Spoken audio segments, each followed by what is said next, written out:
सामाजिक विचार आणि कार्य अर्थात साविका या आंतरराष्ट्रीय संस्थेच्या वतीने 11वा पे बॅक टू सोसायटी कार्यक्रम नागपूरमध्ये संपन्न झाला. या अंतर्गत उच्च शिक्षण आणि परदेशी शिक्षण या संदर्भात कार्यशाळेचे आयोजन करण्यात आले.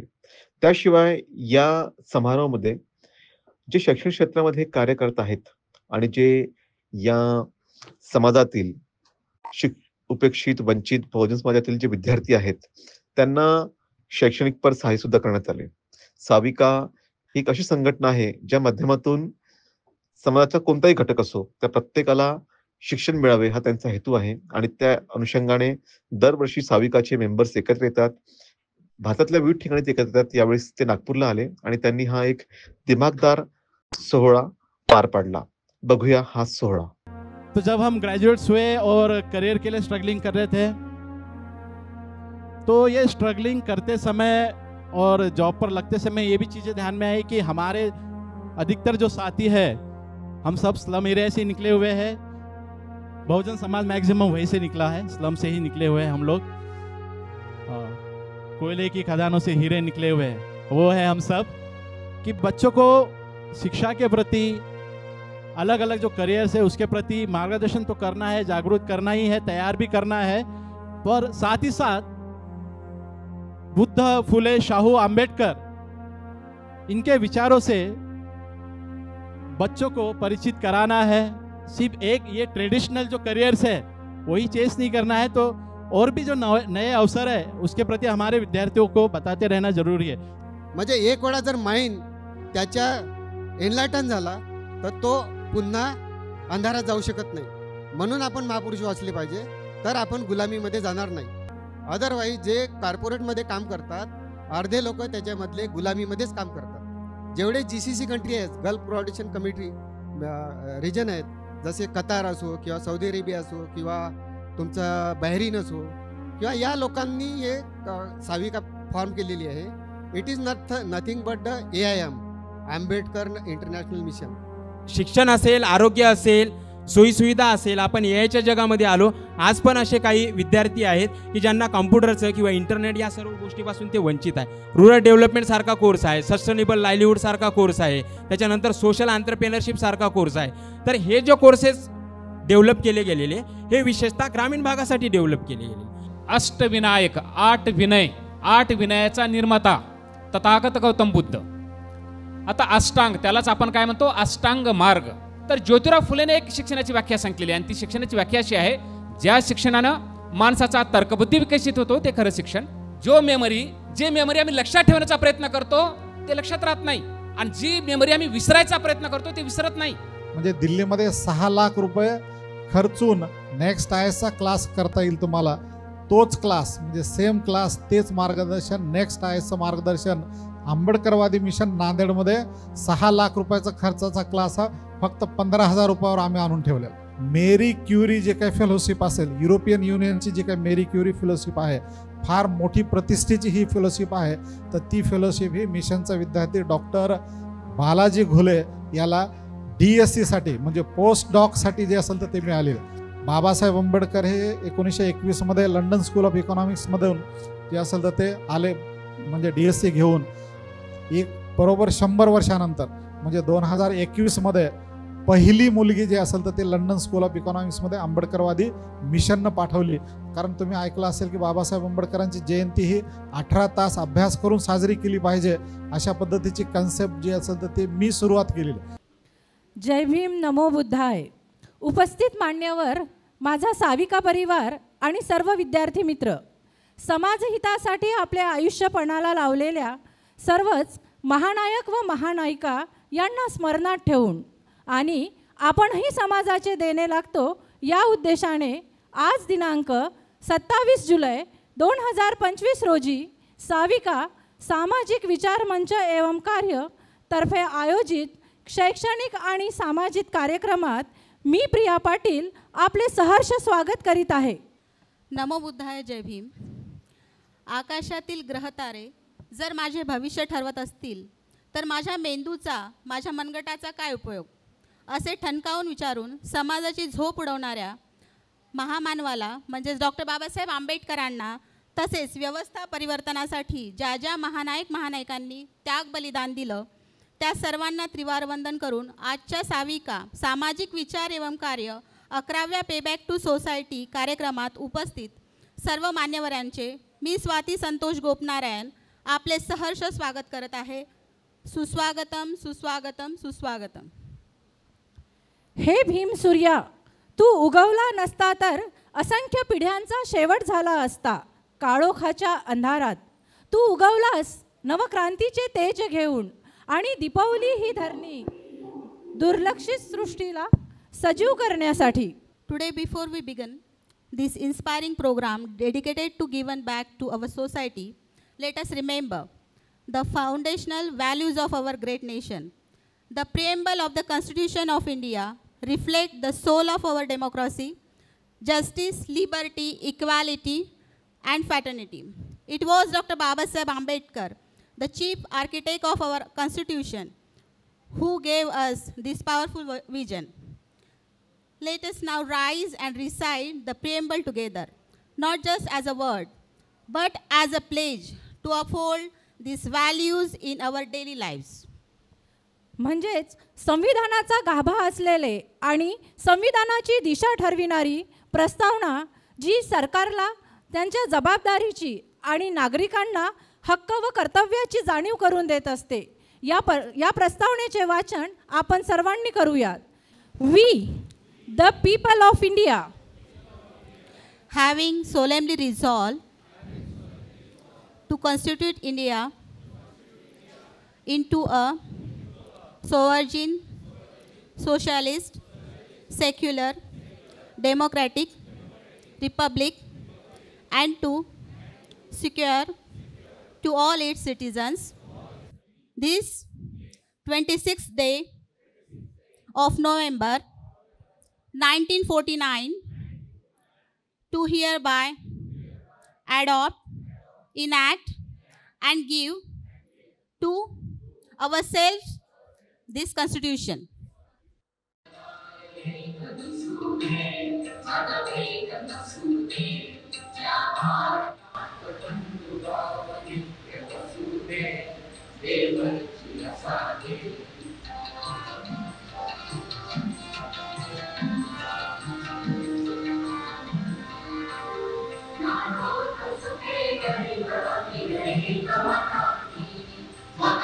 साविकाचा उगम आणि प्रवास याचे छोटेसे वर्णन आपण कुसरे सरांकडून ऐकूयात. तर द जर्नी ऑफ साविका या विषयावर आपले मत मांडण्याकरिता मी माननीय कुसरे सरांना आमंत्रित करते. कुसरे सर हे project head at Harman Finochem limited Mumbai इथे कार्यरत असून he is activist in Ambedkar rights movement from last 15 years and he is one of the senior member of Savika. Kusare sir, please welcome.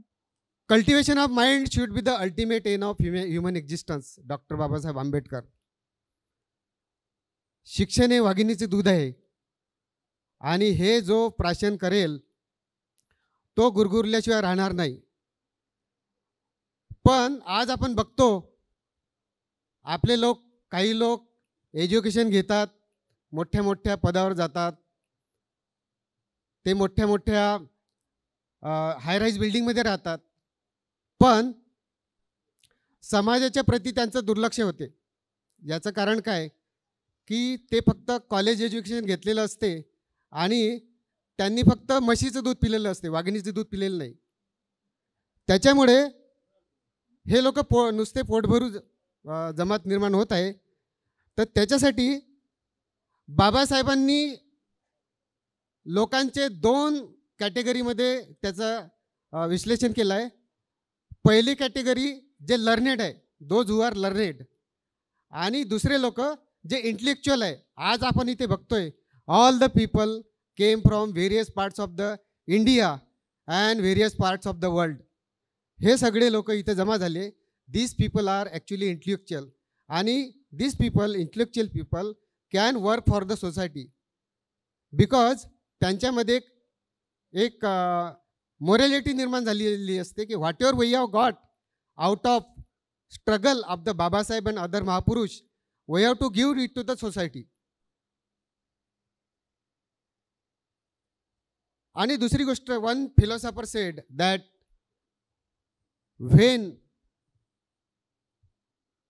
we read the Dr. Ambedkar is like entering the new field. हे एका फिलॉसॉफरनी म्हटलं आहे, doctor peri Anderson यांनी म्हटलेलं आहे की बाबासाहेबांना वाचायला पाहिजे आपण. Why we should read Babasaheb? Because we will become the intellectual, not only पोटभरू समाज. Doctor Babasaheb considered 3 gurus or 3 teachers himself: Tathagata Buddha, Sant Kabir, and Rashtrapita Jyotirao Phule. And why Dr. Babasaheb Ambedkar consider all these 3 people his teacher? Because these people were the social crusader. That is why Babasaheb consider these are his teachers, though they have not met each other. And the Rashtrapita Jyotirao Phule was inspired by the book written by Thomas Paine, The Right of Man. And he understood that our slavery is because of only education. Uneducated man is possibly become the slave. That is why we must have an education. But which education? We should have the social education. So, along with the college education, this social education is very important. Now we see many people, many parents complain that my son, जेव्हा तो मोठा होतो, जेव्हा तो मोठा झालेला असतो, when he is adult, college शिकलेला असतो, he is going to some job, so he is not listening to his parent. तर त्यांना खूप दुःख होते की my son is not listening to me, my daughter is not listening to me. Why? Because when the boy is, म्हणजे ते ओली माती असते, जेव्हा ती गेली ओली माती असते त्याला आपण कल्टिवेट करू शकतो, पण एखादा दगड असेल त्याला पण कल्टिवेट करू शकत नाही. म्हणून जेव्हा ती ओली माती असते तेव्हाच त्याला एज्युकेशन बरोबर त्याला आपण आमच्या महापुरुषाचे विचार त्यांच्यापर्यंत पोचायला पाहिजे. म्हणून आपण बाबासाहेब वाचायला पाहिजे. And again the Thomas Paine he said that mind once enlightened cannot become dark. म्हणजे एक वेळा जर माइंड त्याच्या एनलायटन झाला तर तो पुन्हा अंधारात जाऊ शकत नाही. म्हणून आपण महापुरुष वाचले पाहिजे, तर आपण गुलामीमध्ये जाणार नाही. अदरवाईज जे कॉर्पोरेटमध्ये काम करतात अर्धे लोक त्याच्यामधले गुलामीमध्येच काम करतात. And life is not only about the finding your self. आपण म्हणतो की आपण कोण आहे, आपण कुठून आलो, आपल्याला तिथंपर्यंत थांबायला नाही पाहिजे. तर life is about creating our self. We should make a new trail that the others people follow, because our life is 70 ± 10. एवढंच जीवन आहे आपलं. We have to go one day from this earth. So we have to put our energy, time, intelligence, money on the coming generation, so that our movement and our coming generation will have something to do. So what about the Savika already written there. Savika is a samajik vichar manch ani karya. So Savika is not only organization, but they want to create the people who should be intellectual and deliver to the upcoming society. So how we do? We spend quality time for cause of the social. Not only one program, but whatever Savika member is coming to the Savika arena, he should go to his society from where he has come. जो जिथून आलेला असेल तिथपर्यंत त्यांनी गेलं पाहिजे आणि तिथे त्यांनी काम केलं पाहिजे. जर त्याला काहीच करता येत नसेल, कमीत कमी त्यांनी चांगले सूटबूट मध्ये कपडे घालून आपल्या गावामध्ये गेलं पाहिजेत. सो दॅट लोक म्हणतील की बा हा कोण माणूस आहे इथे फिरतोय. तर नाही, तो म्हणेल की नाही, ते म्हणतील की नाही हा आपला असा आहे, अरे हा तर सूटबूट म्हणून फिरतोय. तर people get inspire from you की बाबा आपल्याला पण असं करायचं आहे. तर आपण सुद्धा प्रयत्न करायला पाहिजे. दुसरी गोष्ट, आपल्याला आता बरेच जे ग्रुप्स आहेत, जसं आता हा जो ग्रुप आहे Savika group, it has form in the Gulf region. जेवढे GCC कंट्री आहेत, गल्फ कोऑर्डिनेशन कमिटी रिजन आहेत, जसे कतार असो किंवा सौदी अरेबिया असो किंवा तुमचं बहरीन असो किंवा या लोकांनी हे साविका फॉर्म केलेली आहे. It is nothing but the AIM, Ambedkar international mission. And whatever people came in the Savika, they have gone to a different country. Like our Vijay Bagde sir gone to Canada again. So he is doing his same type of work. Our Ravi Jilti has gone to Germany. He is still connected with us. Then our other people has gone UK. Like Ankush Dhretpara sir also gone. And Patil also gone there. So they are still connected with us and they have came here for this program only, all the way from the UK. So this is the power of the Savika. This, when the people are connected with us, they never go back. They try to put their efforts and money in the society. Secondly, those organizations are attached with us, like Liberty Class, Ambedkar Adi Mission. Recently, last year, we connected with Sambyak Foundation. All these organizations, then Nalanda Academy, Wardha, all these organizations connected with us because our people are at Saudi Arabia and other country. They cannot go to the bottom. So those people, those organizations working here directly with the children, directly with the student, we give them the monetary fund. And most important, we work on removing the blind plate because our mind should be, our center point of the mind should be the science. If science is there, then only you can think the logical. जर तुमच्या डोक्यामध्ये science centre point नसेल तर तुम्ही emotional विचार करता आणि emotional विचार करता तेव्हा तुम्ही गुलाम बनण्याची शक्यता जास्त असते. तर how we fulfil the Savika, we try to encourage people to read the महापुरुष thoughts. We develop speakers. Then we arrange programs not in Saudi Arabia or in GCC. We arrange the program here also. Every year we are arranging program in India. Now this is our 11th year in India. We arrange the program. In 2016 we arranged the program with the help of you might have heard Raju Kamble sir. He was the founder member of the AIM, Ambedkar International Mission. Unfortunately, he is not with us now. So this is the 11th year we are arranging this program in the India, and we have already completed 12 years as a Savika. Though we are not registered, but we are in the process of registering so that to get more benefits, more funds, so that we can enlarge our work to more areas. Thank you. Thank you very much. जय भीम, नमो बुद्धाय. माणूस हा समाजशील प्राणी म्हटल्यानंतर अन्न, वस्त्र, निवारा याशिवाय मानवांच्या गरजात अनेक पटींनी वाढ झाली. जसजसे तंत्रज्ञान विकसित झाले तसतसे अनेक महत्त्वाचे स्किल विकसित होऊ लागले. नुसतेच पारंपरिक एज्युकेशन प्रणाली ही कल्पना नसून डिमांडेड एज्युकेशन कोर्सेस ही एक प्रणाली विकसित झाली. अशाच एका महत्त्वाच्या विषयावर बोलण्याकरिता मी माननीय निलेश वासनिक सर यांना आमंत्रित करते. तत्पूर्वी आपण निलेश वासनिक सर यांच्याविषयी जाणून घेऊया. डॉक्टर निलेश वासनिक सर हे associate professor, department of hearing, speech and language science, college of health science and professions, Ohio university, United states of America.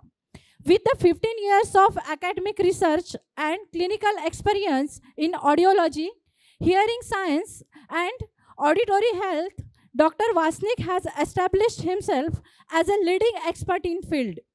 He served as an associate editor of the Journal of Indian Speech and Hearing Association and is actively involved with professional bodies as the American Academy of Audiology, the American Board of Audiology, and the Indian Speech of Hearing Association.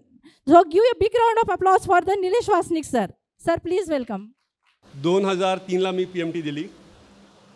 त्यावेळेस त्या वर्षी particularly private college आणि government college separate झाले. म्हणजे आम्ही आपली seats बघणार असे प्रायव्हेट कॉलेजचा निर्णय झाला. त्यामुळे मला MBBS त्या वर्षी मिळाला नाही. आणखी त्यानंतर मला असं डेंटिस्ट्री आयुर्वेदिक ते कोर्सेस भेटत होते, पण मला त्यामध्ये जास्त काही इंटरेस्ट नव्हता. आणखी मला स्वतः डेंटल प्रॉब्लेम आहे जन्मापासून. So I don't want to be a guinea pig in the field where I am study.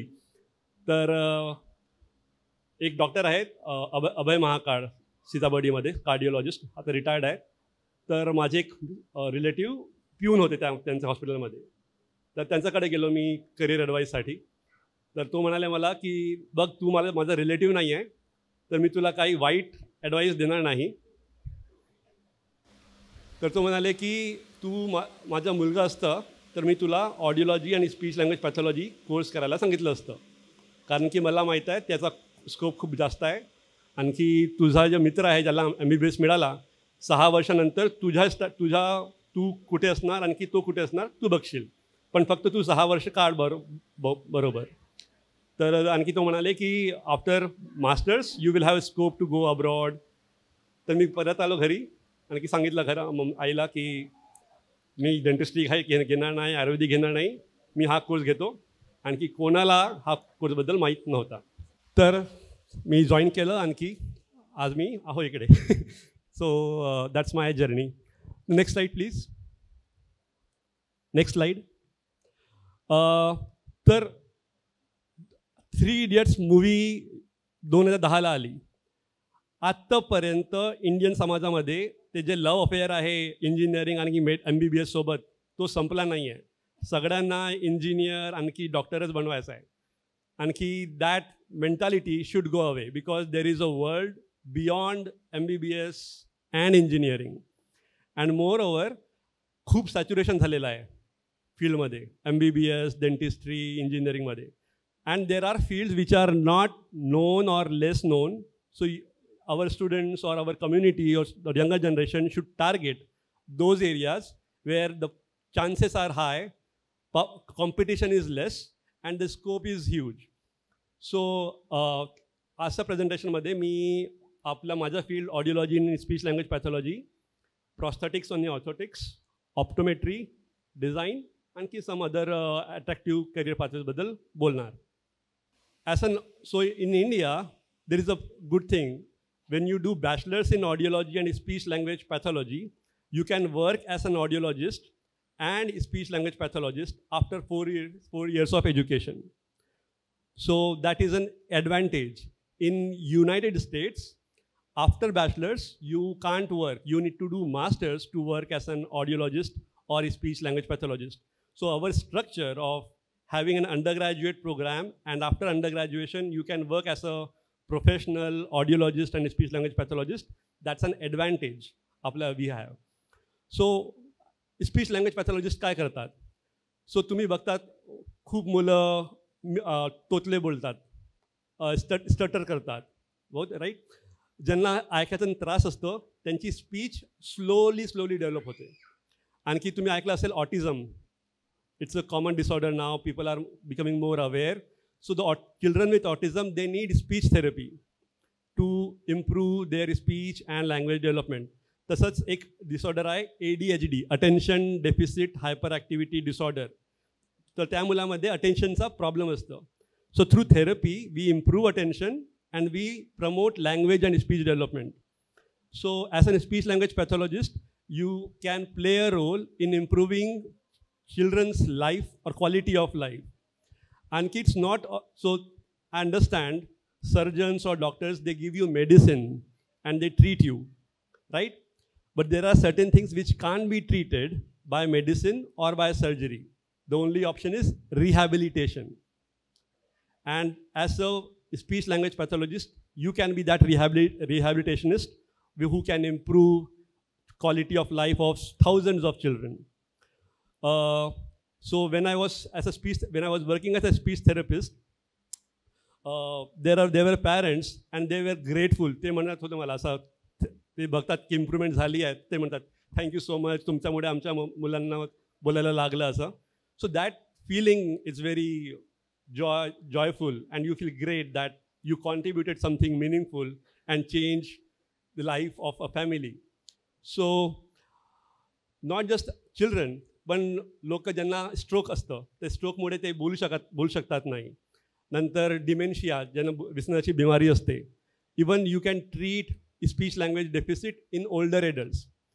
आणखी पुष्कळ लोक ओल्ड एज असतात त्यांना गिटकण्याची प्रॉब्लेम असते.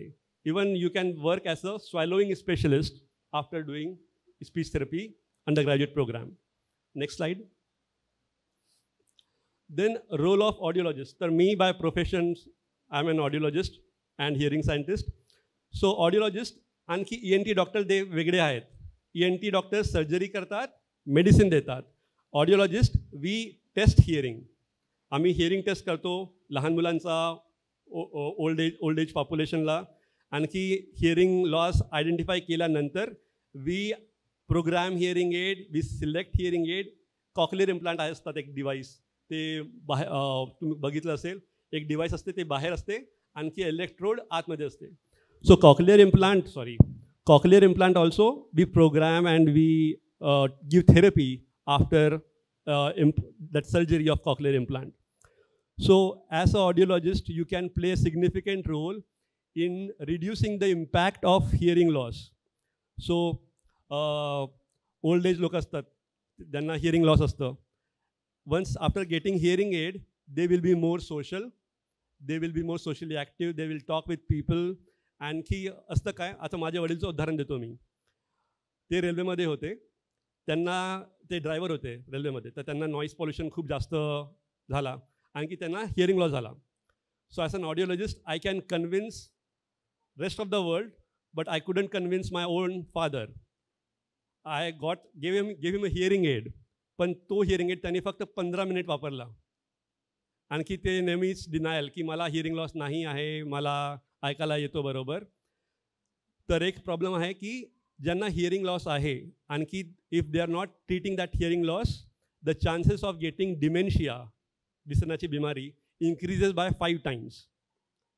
So if you identify someone with hearing loss, get them hearing aid, because that will reduce the chance of developing dementia.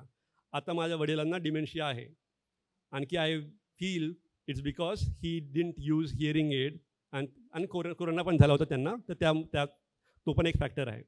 So those new generation, if you don't get admission into MBBS, BDS, this is something that you can think about, and it has a good scope. After masters, if you want to do PhD, you can go for it. Next slide. So how to become a speech language pathologist and audiologist. So there is a NEET entrance. After NEET entrance, you can go to counseling and you can get admission to any audiology and speech language pathology program in Maharashtra or in rest of India. After bachelor's, if you want to do masters, go for masters, and after masters, you can do PhD. Next slide. I don't know whether you can, tumhala te disat, but there is a list of colleges that you can, and these are the top colleges in India, and there are more colleges other than that, but these are the top colleges. तर in Maharashtra Ali आवजंग नावाचा college आहे, जिकडून मी शिकलो bachelors आणि masters. Then Nair college आहे मुंबईला, Mumbai सेंट्रलला, Topiwala Nair college, तिकडे पण हा कोर्स आहे. आणखी एक प्रायव्हेट इन्स्टिट्यूट आहे भारती विद्यापीठ पुणे, तिकडे पण हा कोर्स आहे. So there are 3 colleges in Maharashtra itself. Next slide. Job opportunities. So after doing your bachelor's, you can get job in government hospitals, private hospitals. You can have your own clinic.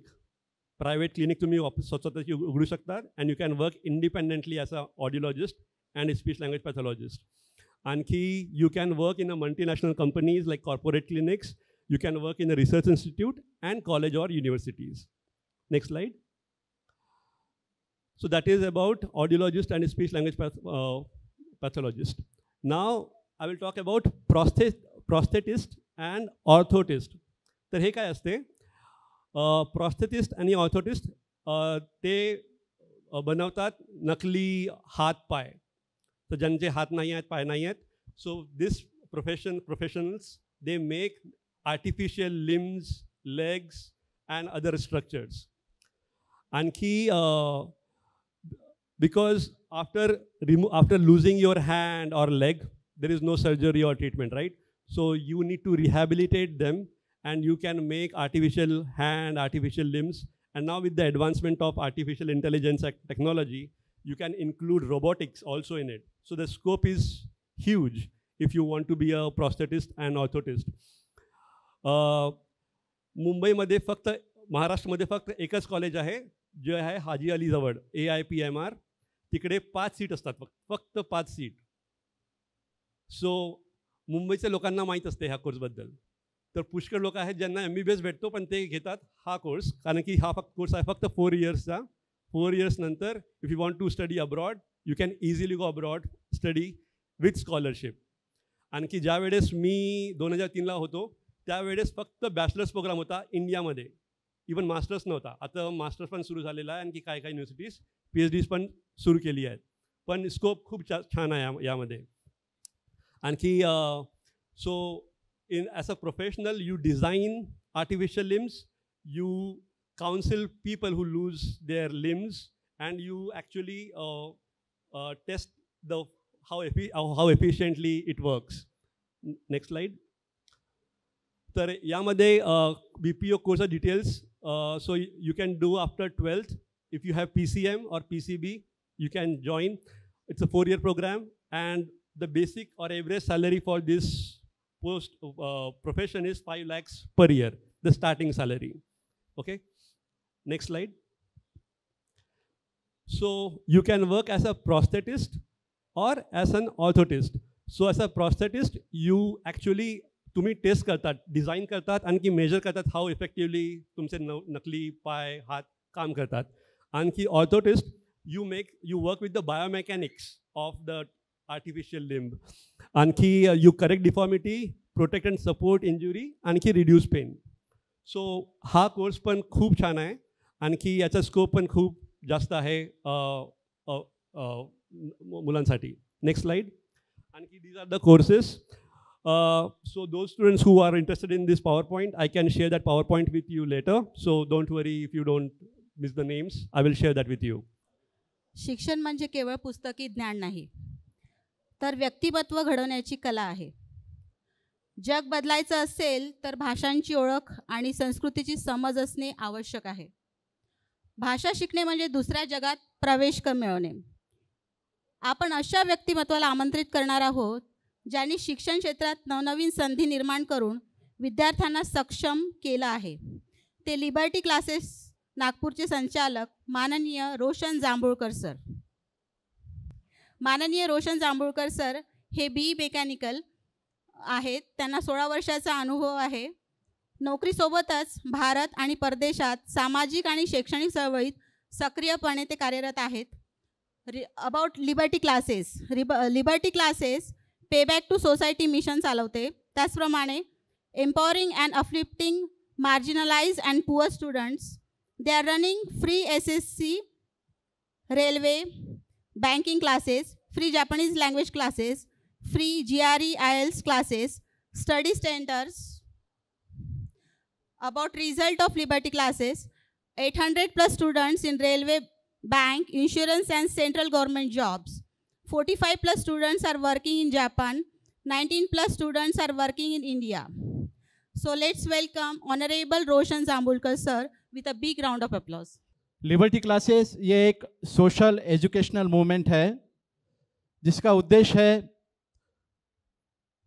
ज़रूरतमंद और जो गरीब विद्यार्थी है, जो शिक्षा से वंचित है, अच्छे अवसरों से वंचित है, ऐसे विद्यार्थियों को उच्च शिक्षा के प्रति देश विदेश में जो करियर के अलग अलग अपॉर्चुनिटीज़ है उसके प्रति, सरकारी विभागों में जो नौकरियों के अवसर है उसके प्रति मार्गदर्शन करना, उनको तैयार करना, उनको ट्रेनिंग देना, पढ़ाना, ये काम लिबर्टी कर रहा है. और इस उद्देश्य प्राप्ति के लिए लिबर्टी साल 2011 से फ्री कॉम्पिटिटिव क्लासेस जिसमें banking, railway, SSC, staff selections, MPSC, इसकी फ्री कोचिंग्स हम बच्चों को देते हैं.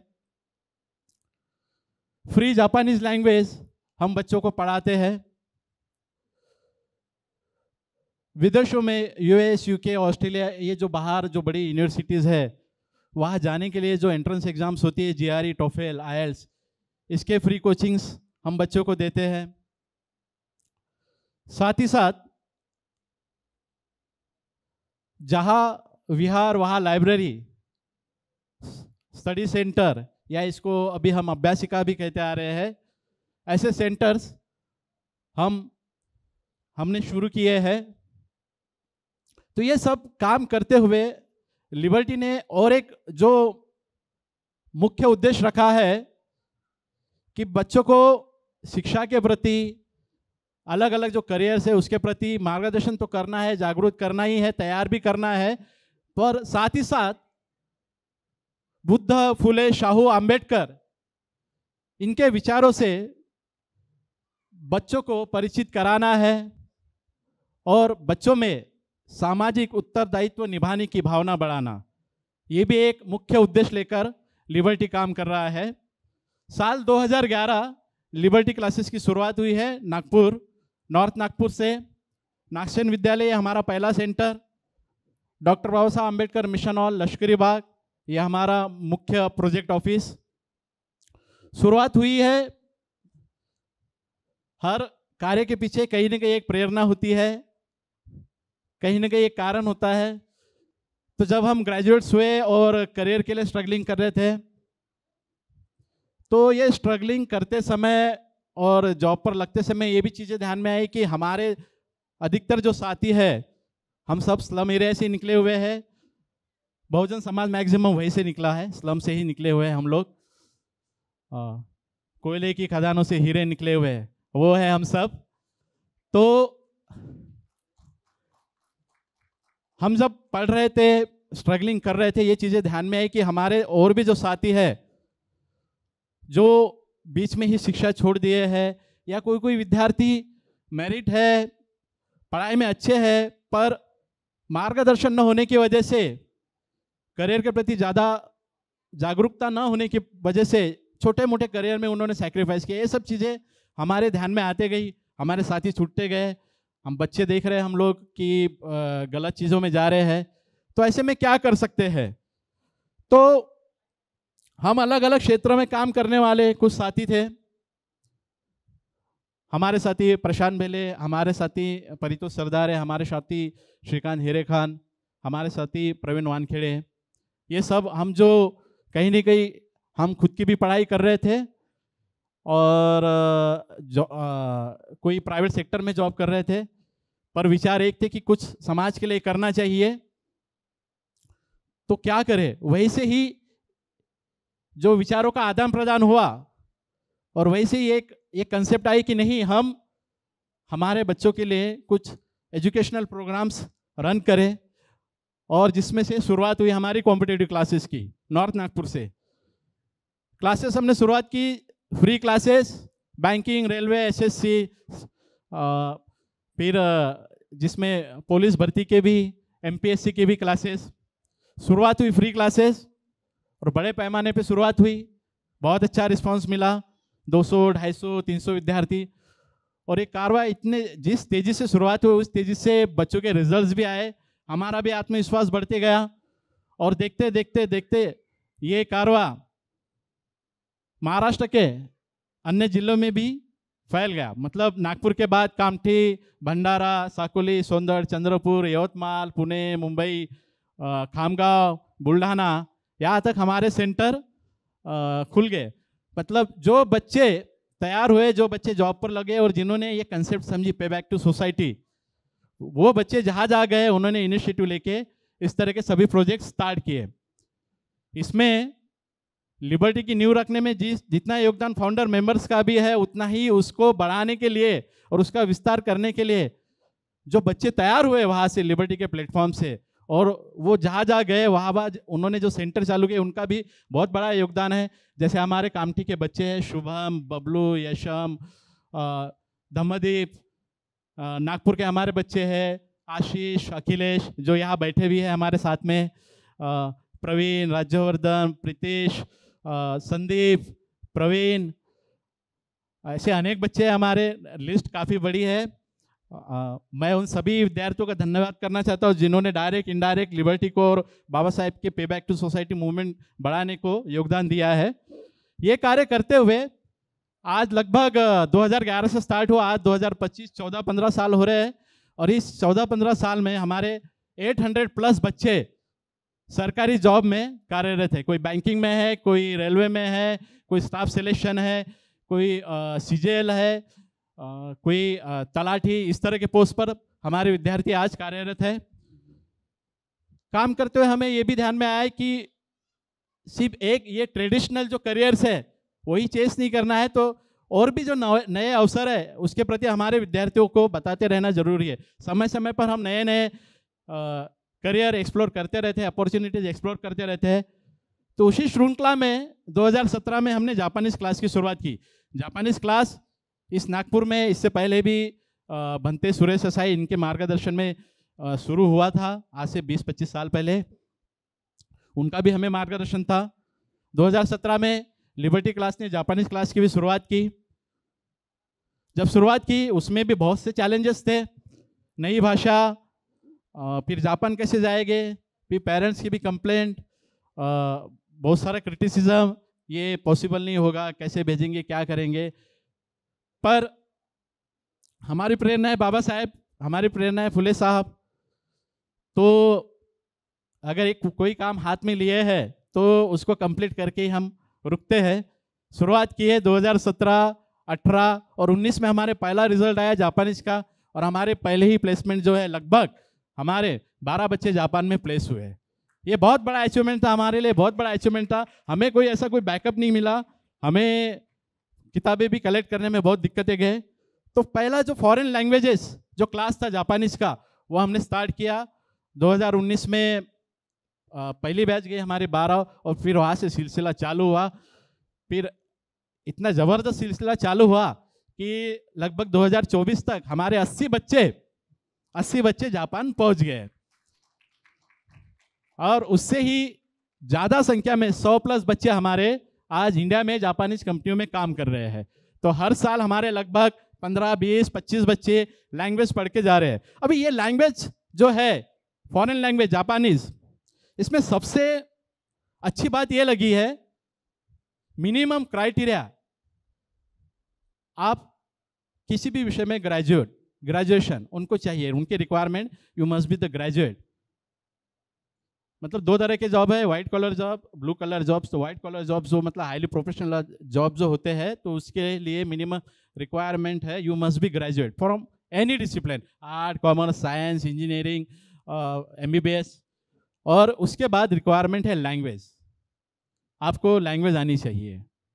तो हमने ये देखा कि हमारे आर्ट्स कॉमर्स के जो बच्चे, अभी बाबा साहेब के विषय थे आर्ट्स, बाबा साहेब के विषय थे फाइनेंस, बाबा साहेब के विषय थे इकोनॉमिक्स, कॉमर्स, पर समाज में आर्ट्स विषय को लेकर, फाइनेंस, इकोनॉमिक्स विषय को लेकर इतना इन्फेरिटी कॉम्प्लेक्स बढ़ाया गया है कि आर्ट्स में जाने वाला बच्चा, कॉमर्स करने वाला बच्चा मतलब डब्बू, क्या म्हणतो आपण मराठी डब्बू, हा म्हणजे ज्याचा काही करियर नहीं, काही स्कोप नहीं।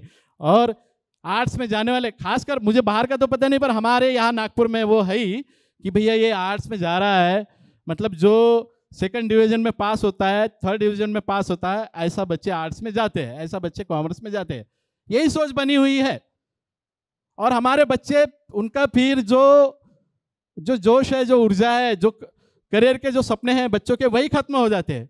वो सोचना ही छोड़ देता है, भाई मैंने आर्ट्स में एडमिशन किया, मेरा अभी कोई करियर नहीं है, मैंने कॉमर्स में एडमिशन किया, हमारा कोई करियर नहीं है।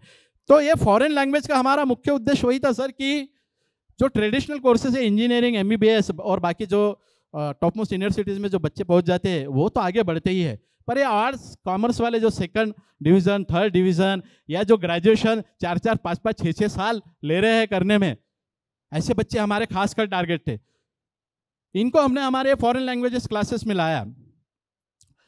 बच्चों को मिनिमम ग्रेजुएशन ये रिक्वायरमेंट, और उनको लैंग्वेज पढ़ना है। लैंग्वेज के 3 लेवल, साल, किसी ने साल भर में कंप्लीट किया, किसी ने 1.5 साल में कंप्लीट किया। और ये आर्ट्स, कॉमर्स, साइंस ग्रेजुएट बच्चे भी जो सेकंड डिवीजन में पास हुए, थर्ड डिवीजन पास हुए, आज ये भी बच्चे जापान में है और आईटी कंपनीज में है, जापान में है और आईटी कंपनीज में है, और बड़े बड़े पैकेजेस पे है। तो ये सच में हमें इससे बहुत सेटिस्फैक्शन मिलता है कि समाज का जो सबसे जो एक विद्यार्थियों का जो एक वर्ग है जो सोचता है कि मेरा कोई करियर नहीं है, कोई स्कोप नहीं है, तो ऐसे बच्चों को अगर हम करियर दे रहे हैं तो हमें बहुत खुशी होती है। बड़ी संख्या में हमारे बच्चे जा रहे हैं, और ये बच्चे जो है, और ये जो मैं आंकड़े आपको बता रहा हूँ, ये उन बच्चों का है जो हमारी क्लास में है। पर अगर कोई एक विद्यार्थी हमारे यहाँ पढ़ा है तो आज उसके यहाँ उसके घर के सभी बच्चे लैंग्वेज पढ़ रहे हैं, और सभी के सभी बच्चे जॉब पर है। आर्ट्स कॉमर्स के बच्चे ये इंडिया में ही 50-60,000 पर मंथ कमा रहे हैं, ये बड़ा अचीवमेंट है, और जापान में तो लाखों में कमा रहे हैं। तो नागपुर में हमने शुरुआत की, नागपुर के साथ साथ फिर पूना, बुल्ढाना, चिखली, उस्मानाबाद, और पिछले साल भोपाल में भी हमारी बैच थी। सम्यक एजुकेशन जो हमारा ग्रुप है प्रवीण गोरखेड़े सर का, उन्होंने और हमने साथ में मिलके एक ऑनलाइन बैच भोपाल सेंटर के लिए भी हमने चालू की थी, और इस साल भी चालू करना है। इसके बाद है फॉरेन लैंग्वेजेस। क्यों? देखिए, फॉरेन लैंग्वेजेस का एक क्राइटेरिया है कि कंपनी को कैसा है, बेसिक रिक्वायरमेंट है आपकी लैंग्वेज फ्लुएंसी। अगर आप 10th भी हो, 12th भी हो, ग्रेजुएट भी हो, डजेंट मैटर आप कौन सा डिवीजन है, मैटर नहीं करता, उनको सिर्फ आपकी लैंग्वेज फ्लुएंसी मैटर करती है। अगर आपकी लैंग्वेज फ्लुएंसी अच्छी है तो आपको इंडिया में ही बड़े बड़े पैकेजेस की जॉब है। आज जापान की लगभग 1500 कंपनियां इंडिया में है, 1500 कंपनियां इंडिया में है, और बहुत सारी कंपनियां इंडिया में इन्वेस्ट कर रही है, जापानीज कंपनियां, और लगभग 5000 उनके ऑपरेटिंग ऑफिसेस है अलग अलग जोन में। ये हो गया जापान का। इसके बाद आते हैं हम जर्मनी। लगभग इंडिया में 2000 जर्मन कंपनियां हैं, और आज वर्तमान में भी लगभग 8 लाख लोग डायरेक्ट इनडायरेक्ट इन जर्मन कंपनियों में जॉब कर रहे हैं।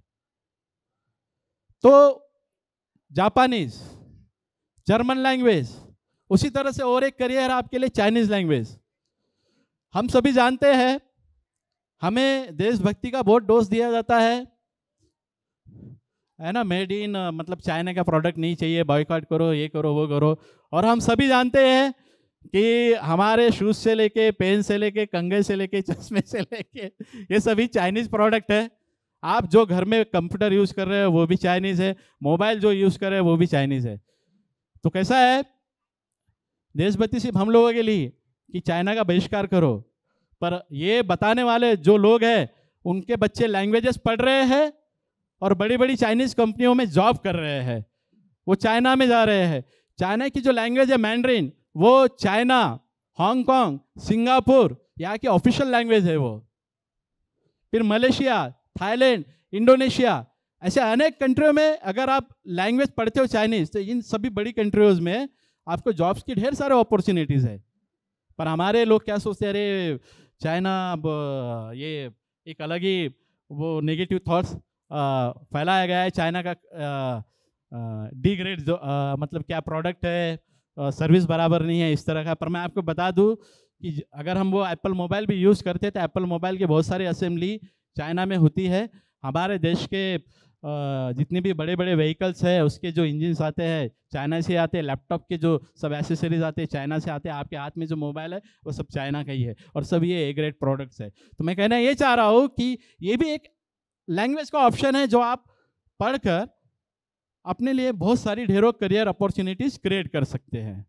कुदरत ने इंसान को क्या दान दिया, कुदरत ने इंसान को क्या दान दिया, ये जमी, चांद, तारे, आसमान दिया।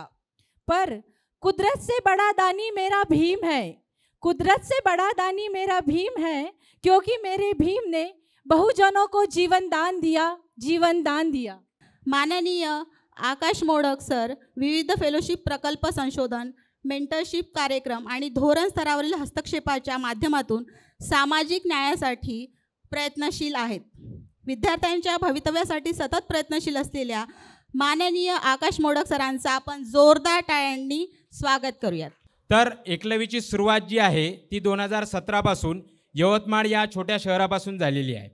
तर या संस्थेचे संस्थापक फाउंडर जे आहेत ते राजू केंद्रे आहेत, ते सध्या जर्मनीला शिकतात आणि मी सहसंस्थापक म्हणून एकलव्यमध्ये 2017 पासून काम करत आहे.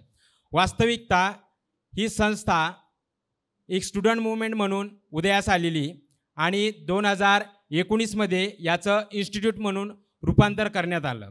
तर त्याच्यासाठी पण खूप म्हणजे एका मार्जिनलाइज कम्युनिटीमधून किंवा ग्रामीण भागामधून जेव्हा तुम्ही येता आणि एक संस्थात्मक स्वरूपाचं जेव्हा काम उभं करून पाहता त्यावेळेस तुम्हाला खूप अडचणी येत असतात. तर त्याच अडचणी आम्हाला एक स्टुडंट मूवमेंट काम करत असताना, संस्थात्मक स्वरूपात बदल करत असताना, ज्या नॉलेज रिसोर्सेस असेल किंवा इन टर्म्स ऑफ जे कल्चर कॅपिटल असतं, या सर्व गोष्टीच्या अडथळी एकलव्याला सहन कराव्या लागल्यात. तरी पण ही संस्था आज विद्यार्थ्यांसाठी चालवलेली एक चळवळ आहे, जी विद्यार्थ्यांनी आणि समाजाच्या सहकार्याने इथपर्यंत आलेली आहे. तर वास्तविकता एकलव्याचं काम हे 2017 पासून आम्ही विकास क्षेत्रामध्ये काम करणारे जे डेव्हलपमेंट प्रॅक्टिशनर आहे तर त्यांना घडवण्यासाठी करतो. जे पारंपरिक एज्युकेशन ऑलरेडी इंडियामध्ये एक्झिस्ट आहे त्याच्या पलीकडचं जे एक विश्व आहे ते विश्व इथल्या एज्युकेशन सिस्टमने असेल किंवा सो कॉल्ड प्रिव्हिलेज लोकांनी ते एज्युकेशन सिस्टीम अजून पण ग्रामीण भागामध्ये पोचू दिलं नाही. तर त्याच एज्युकेशन सिस्टीमबद्दल किंवा अशाच हायर एज्युकेशनबद्दल आम्ही 2017 पासून काम करत आहे. तर आमचा उद्देश एकच आहे की वंचित घटकातील, ग्रामीण भागातील, आदिवासी पाड्यातील किंवा भटकंती समाजामधील जो समूह आहे तो समूह आज पण गुणवत्तापूर्ण शिक्षणापासून वंचित आहे.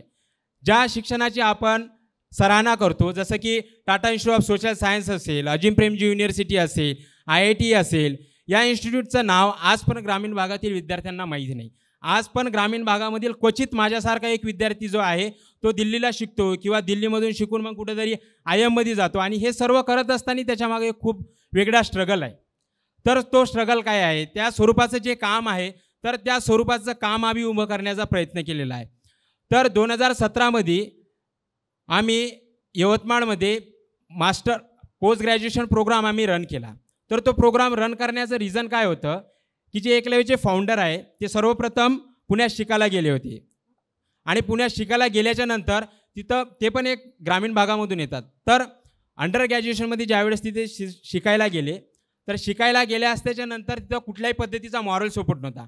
परत एक असं असते की ग्रामीण भागामधून जर तुम्ही एका कुठल्या मोठ्या सिटीमध्ये जातात तर त्यावेळेस तुम्हाला एक मॉरल प्रेशर येतं. ते प्रेशर असं असतं की गावातलं कल्चर हे वेगळ्या पद्धतीचं असतं आणि जेव्हा तुम्ही शहरात जाता तिथल्या मोठ्या बिल्डिंग्स, तिथले रस्ते, तिथं राहणारे लोक, त्यांचं जे कल्चर आहे हे कधीच ग्रामीण भागातील विद्यार्थ्यांना ॲक्सेप्टेबल नसतं. कारण ते पहिल्यांदा कुठेतरी अशा शहरामध्ये गेले आणि शहरामध्ये गेल्याच्या नंतर त्यांच्यामध्ये एक मॉरल डाऊन येतो की बाबा इथं आपल्याला मेंटरिंग करणारं किंवा आपल्या अधिकाराचं कोणीच नाही. तर अशा सर्व परिस्थितीमध्ये त्यांनासुद्धा ते चॅलेंजेस तिथं फेस झाले आणि मग त्यानंतर ते तिथून ड्रॉपआउट झाले. ड्रॉपआउट झाल्याच्या नंतर त्यांना मेळघाट मित्र म्हणून जो मेळघाटचा एरिया आहे, जो आदिवासी समुदाय आहे, ज्याच्यामध्ये कोरकू समाजाचे लोक असतात आणि तिथं मोठ्या प्रमाणामध्ये कुपोषणाचं काम होतं आणि तिथं आरोग्याच्या सोयीसुविधा नव्हत्या. आता अशा ठिकाणी जाऊन त्यांनी 2 वर्ष काम केलं आणि तिथून ड्रॉपआउट झाल्याच्या नंतर त्यांनी डिस्टन्स एज्युकेशन कंप्लीट केलं आणि त्यांनी त्यांचं ग्रॅज्युएशन डिस्टन्स एज्युकेशनमध्ये कंप्लीट करत असताना त्यांना एक ट्रायबल बेल्टमध्ये जाऊन एक कुठेतरी बॅकग्राऊंड भेटलं की आज पण असा समाज आहे की जो समाज इतर सोयीसुविधांपेक्षा वंचित आहे. म्हणजे शिक्षण असेल, आरोग्य असेल, सोयीसुविधा असेल, आपण याच्या जगामध्ये आलो. आज पण असे काही विद्यार्थी आहेत की ज्यांना कॉम्प्युटरचं किंवा इंटरनेट या सर्व गोष्टीपासून ते वंचित आहे. तर हे आमच्या कामाचं एक प्रॉब्लेम आहे, हे आमच्या कामाचं एक स्वरूप आहे आणि या सर्व मोटिवेशनमुळे आम्हाला वाटलं की हे काम कुठंतरी उभं झालं पाहिजे आणि असे विद्यार्थी या क्वालिटी एज्युकेशनच्या क्षेत्रामध्ये समोर जाऊन त्यांनी आपल्या समाजासाठी, स्वतःसाठी, कुटुंबासाठी काम केलं पाहिजे. तर हे जे बॅकएंडची स्टोरी आहे किंवा हा जो अनुभव आहे हा आम्हाला त्या ठिकाणामधून आला आणि मग त्याच्यानंतर त्यांना तिथं प्रथम Tata institute of social science जे नामांकित इन्स्टिट्यूट आहे, जिथं 50पेक्षा जास्त कोर्सेस विशेषतः ग्रामीण भागातील असेल किंवा शहरी भागातील स्लम एरियासाठी ज्या लोकांना आत्तापर्यंत त्यांच्या विकासासाठी बोललं गेलेलं आहे परंतु पाहिजे तसा इम्पॅक्टफुल विकास झाला नाही, तर अशा 50पेक्षा जास्त कोर्सेस असणाऱ्या इन्स्टिट्यूटमध्ये त्यांचं सिलेक्शन झालं आणि त्यावेळेस जेव्हा ते पहिल्यांदा युनिव्हर्सिटीमध्ये गेले तर त्यावेळेस त्यांना त्या युनिव्हर्सिटीमध्ये शिकणारे ग्रामीण भागामधील बोटावर मोजण्या इतके लोक भेटलेले आणि मग बोटावर मोजण्या इतके लोक भेटल्याच्या नंतर त्यांना रिअलाईज झालं की एक असं जग आहे की जे जग ग्रामीण भागापासून एक शिक्षणाचं असं जग आहे जे ग्रामीण भागातील विद्यार्थ्यांपासून अजून पण वंचित आहे. अजून पण ग्रामीण भागातील विद्यार्थी इथं येऊ शकत नाही. तर अशा स्वरूपाचा अनुभव त्यांना आल्याच्या नंतर त्यांना रिअलाईज झालं की या ठिकाणी सर्वप्रथम अधिकार जो आहे तो ग्रामीण भागातील विद्यार्थ्यांचा आहे. टाटा इन्स्टिट्यूट ऑफ सोशल सायन्समध्ये तुळजापूरला रुरल डेव्हलपमेंट सारखा कोर्स आहे, सस्टेनेबल लाईव्हलीहूड सारखा कोर्स आहे, त्याच्यानंतर सोशल एंटरप्रेन्योरशिप सारखा कोर्स आहे. तर हे जे कोर्सेस डेव्हलप केले गेलेले हे विशेषतः ग्रामीण भागासाठी डेव्हलप केले गेलेले. परंतु तिथं शिकणारा वर्ग कोण? तर सो कॉल्ड प्रिव्हिलेज असणारा, अप्पर कास्ट असणारा, ज्यांनी कधी शेतीत काम केलं नाही. एम रुरल डेव्हलपमेंट सारखा कोर्स आहे की जिथं कधी शहरामधील कधी विद्यार्थ्यांनी जाऊन शेतामध्ये काम केलेलं नाही किंवा ग्रामीण भागातील ज्या समस्या आहे त्या समस्येबद्दलचा कधी स्वतः एक्सपिरियन्स घेतलेला नाही. मग या कोर्सेसमध्ये शिकणारे पोरं असायला कोण पाहिजे? ज्याच्यावर अधिकार कोणाचा असायला पाहिजे? तर ग्रामीण भागामधील येणाऱ्या विद्यार्थ्यांचा. आज पण ग्रामीण भागामध्ये पाहिजे त्या स्वरूपाचा विकास झालेला आहे. मी स्वतः एका ग्रामीण भागामधून येतो, यवतमाळ शहरातील बाबुळगाव तालुक्यातील छोट्या खेडेगावामधून येतो, जिथं आज पण माझ्या ग्रामपंचायतीमध्ये 1 करोड रुपयाचा फंड पडून आहे. परंतु आज पण माझ्या गावाचा विकास पाहिजे त्या स्वरूपाचा झालेला नाही. माझ्या गावामध्ये लायब्ररीसाठी जवळपास 4 ते 5 लाख रुपये फंड येऊन पडून आहे. परंतु lack of technical knowledge, expertise नसल्यामुळं ग्रामीण भागामध्ये तशा स्वरूपाच्या गोष्टी आणि तशा स्वरूपाचा विकास झालेला नाही. मग हे सर्व विकास करण्यासाठी डॉक्टर बाबासाहेब आंबेडकरांनी सुद्धा म्हणलेलं आहे की शिक्षण हे वाघिणीचे दूध आहे आणि ते पिल्यानंतर कुठलाही व्यक्ती गुरगुरल्याशिवाय राहणार नाही. तर तेच आहे, जर ग्रामीण भागातील विद्यार्थ्यांना अशा स्वरूपाचं जर क्वालिटीचं एज्युकेशन भेटलं तर आज क्वचितच ग्रामीण भागामध्ये जर एखाद्या ग्रामपंचायतचा सरपंच रुरल डेव्हलपमेंट सारखा जर कोर्स करून शिकून जर आला तर तो एक डेव्हलपमेंट प्रॅक्टिशनर असतो. त्याला त्याच्या लिव्ड एक्सपिरियन्समधून जाणवलेल्या गोष्टी आणि ग्रामीण भागामधील असलेले जे प्रॉब्लेम्स आहे आणि टेक्निकल नॉलेज घेऊन जर तो रुरल डेव्हलपमेंट सारख्या कोर्सला येऊन जर ग्रामीण भागामध्ये जाऊन जर सरपंच म्हणून काम करत असेल तर निश्चितच मी शाश्वती देतो की त्या गावाचा एक चांगल्या पद्धतीचा विकास होऊ शकतो. आणि हे तेव्हाच शक्य होतं की जेव्हा आपल्याला अशा पद्धतीचं शिक्षण भेटू शकेल. तर हे सर्व प्रॉब्लेम्स आम्हाला त्यावेळेस जाणवले आणि मग आम्हाला रिअलाईज झालं की आपण ह्युमॅनिटीज अँड सोशल सायन्समध्ये पण खूप मोठ्या पद्धतीचं करिअर विद्यार्थ्यांचं होऊ शकतं. त्याच्यामध्ये पण विद्यार्थी करिअर करू शकतात आणि डेव्हलपमेंट सेक्टरमधल्या जवळपास इंडियामध्ये 11,00,000 पेक्षा जास्त ऑर्गनायझेशन्स आहेत. पण तिथं काम करणारे लोक कोण? तुम्हाला ग्रामीण भागातले दिसणार नाही. तिथं दिसणार तुम्हाला ज्यांच्याकडे ऑलरेडी प्रिव्हिलेज होतं किंवा जे विद्यार्थी अशा इन्स्टिट्यूटमधून शिकलेले आहेत ज्यांना कुठल्याही पद्धतीच्या प्रॉब्लेम्सचा गंध नाही, त्यांनी कधीही त्या पद्धतीच्या प्रॉब्लेम्सला फेस केलेला नाही, असेच विद्यार्थी जाऊन या लोकांसाठी काम करणार. आणि मग जेव्हा तुम्ही जसं गांधी फेलोशिप आहे जी पिरामल फाउंडेशन अंतर्गत चालवली जातं. मी स्वतः गांधी फेलोशिपमध्ये गडचिरोलीमध्ये काम केलं. जी फेलोशिप मी 14 बॅचचा फेलो होतो. पण जेव्हा मी गडचिरोलीमध्ये काम केलं 14 वर्ष एखादी ऑर्गनायझेशन एखाद्या समुदायासाठी किंवा एखाद्या जिल्ह्यामध्ये जाऊन काम करत असेल तर निश्चितच त्या समुदायामध्ये किंवा त्या जिल्ह्यामध्ये त्या इन्स्टिट्यूटचं किंवा त्या ऑर्गनायझेशनचा कामाचा इम्पॅक्ट दिसायला पाहिजे. परंतु जेव्हा 1 वर्ष 2 वर्ष फेलो काम करतो तिथून निघून जातो परत ती परिस्थिती जैसीने ते होते. म्हणजे तशा स्वरूपाचा इम्पॅक्ट दिसत नाही तिथं. त्याचं रिझन हेच जाणवलं की बाबा तशा ग्रामीण भागामध्ये जाऊन जर काम करणारे कोणी मुलं असतील तर ते त्या भागामधून निघणारे असतील आणि हे विद्यार्थी जर अशा ठिकाणी जाऊन काम करत असतील तर निश्चितच ज्या सस्टेनेबिलिटीचा ज्या शाश्वतीचा विचार आपण करतो ती शाश्वतता आपल्याला अशा विद्यार्थ्यांच्या अशा क्वालिटीचं एज्युकेशन घेतल्याच्या नंतरच जाणवतं. तर हे सर्व करत असताना आम्हाला जाणवले की याच्यामध्ये सर्वात मोठी गॅप काय आहे तर आजपर्यंत अशा ग्रामीण भागातील विद्यार्थ्यांना या अशा इन्स्टिट्यूटची किंवा कोर्सेसची माहिती ग्रामीण भागामध्ये गेलेली नाही. अवेअरनेस वर्कशॉप झालेला नाही. ट्रायबल भागामध्ये अशा स्वरूपाचं काम झालेलं नाही. म्हणून आम्ही काय केलं की 2017 पासून पहिल्यांदा अवेअरनेस वर्कशॉप चालू केला, ज्याच्यामध्ये आम्ही 3 days आणि 1 day बूट कॅम्प घेतो, ज्याच्यामध्ये कॉलेज टू कॉलेज जातो आणि त्या कॉलेजमध्ये जाऊन 1 day वर्कशॉप घेतो. तिथं अशा स्वरूपाच्या हायर एज्युकेशनच्या बाबतीतली इन्फॉर्मेशन प्रोव्हाइड करतो. त्याच्यानंतर 3 days बूट कॅम्प घेतो, त्याच्यामध्ये आम्ही आमचे जे ऑलरेडी ॲलम्स आहे जे IIMमध्ये शिकले आहेत, IITsमध्ये आहे किंवा JNUमध्ये आहे किंवा इंडियातल्या सेंट्रल युनिव्हर्सिटीमध्ये शिकतात, तर अशा विद्यार्थ्यांना बोलवतो ज्यांचा स्वतःचा लिव्ड एक्सपिरियन्स राहिलेला आहे. आणि मग ते विद्यार्थी त्यांच्यासोबत कनेक्ट होतात, त्यांना गाईड करतात आणि मग समोरच्या विद्यार्थ्यांना पण ते ॲस्पिरेशन जागृत होतं की त्यांना पण वाटतं की आमच्यामधलाच एक उठलेला मुलगा आहे जो कुठेतरी दिल्लीमध्ये जाऊ शकतो, तर हा करू शकतो तर आम्ही का बरं करू शकत नाही. तर ही ॲस्पिरेशन त्यांच्यामध्ये जागृत होतं आणि मग त्याच्यानंतर ते मुलं या शिक्षणासाठी मोटिवेट होतात. ग्रामीण भागातील विद्यार्थ्यांना असो किंवा शहरी भागामधील पण विद्यार्थी जे राहत असतात तर त्यांच्यामध्ये एक सो कॉल्ड कम्युनिटीचं प्रेशर आहे, आईवडिलांचं एक प्रेशर आहे. म्हणजे ते प्रेशर अशा स्वरूपाचं आहे की मी नेहमी विद्यार्थ्यांना प्रश्न विचारतो की जर एखाद्या मुलाला 10वीमध्ये 90 किंवा 85 किंवा 75पेक्षा जास्त पर्सेंटेज भेटत असेल तर ते विद्यार्थी जातो कुठं? सायन्सकडे, बरोबर ना? जर एखाद्या विद्यार्थ्याला 50 किंवा 55पेक्षा जास्त पर्सेंटेज भेटत असेल तर तो विद्यार्थी जातो कुठं?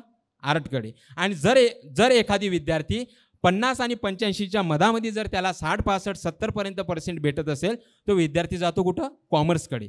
परंतु वास्तविकता माझ्यासारख्या विद्यार्थ्यांना आणि त्यासारख्या विद्यार्थ्यांना कोणीच सांगणारं नसतं किंवा त्यांना पण माहिती नसतं की बाबा त्याचा इंटरेस्ट कशात आहे आणि त्यांनी कुठल्या कोर्सेसला जायला पाहिजे. सो कॉल्ड एक पारंपरिक जे एज्युकेशन सिस्टीम आपल्याकडे चालू आहे की जर 90% भेटले तुम्ही सायन्सला गेलं पाहिजे, सायन्स कंप्लीट झाल्याच्या नंतर तुम्ही मेडिकलला गेलं पाहिजे, इंजिनिअरिंगला गेलं पाहिजे, बरोबर आहे. त्याच्यानंतर आर्टच्या विद्यार्थ्यांना एक तर सर्वात मोठं ग्रामीण भागामधील ट्रेंड हे आहे की एक तर तो BAला जाईल, स्पर्धा परीक्षेची तयारी करील आणि ती पण स्पर्धा परीक्षा एक मृगजड वाढते. आणि त्याच्यानंतर सर्वात मोठं जे ट्रेंड आहे तर ग्रामीण भागात लोकांना आर्ट करणाऱ्या लोकांना ITI माहीत आहे परंतु IIT माहीत नाही. ही सर्वात मोठी शोकांतिका आहे आणि हा सर्वात मोठा कलंकसुद्धा आहे असं मला इथं म्हणायला घाबरणार नाही. कारण आज पण हे अशा पद्धतीचं एज्युकेशन सिस्टीम ग्रामीण भागामध्ये कधीच झळकलं नाही, कधीच झिरपलं नाही. तर असे जे कोर्सेस आहे या कोर्सेसबद्दलची माहिती नाही विद्यार्थ्यांना, ते पारंपरिकच आहे. तर पारंपरिक एज्युकेशनच्या पलीकडलं जे जग आहे तर आज पण फिल्म मेकिंगमध्ये असेल, डिझायनिंगमध्ये असेल किंवा मीडियामध्ये असेल तर ग्रामीण भागातील विद्यार्थी दिसत नाही, मार्जिनलाइज कम्युनिटीमध्ये विद्यार्थी दिसत नाही, बरोबर आहे.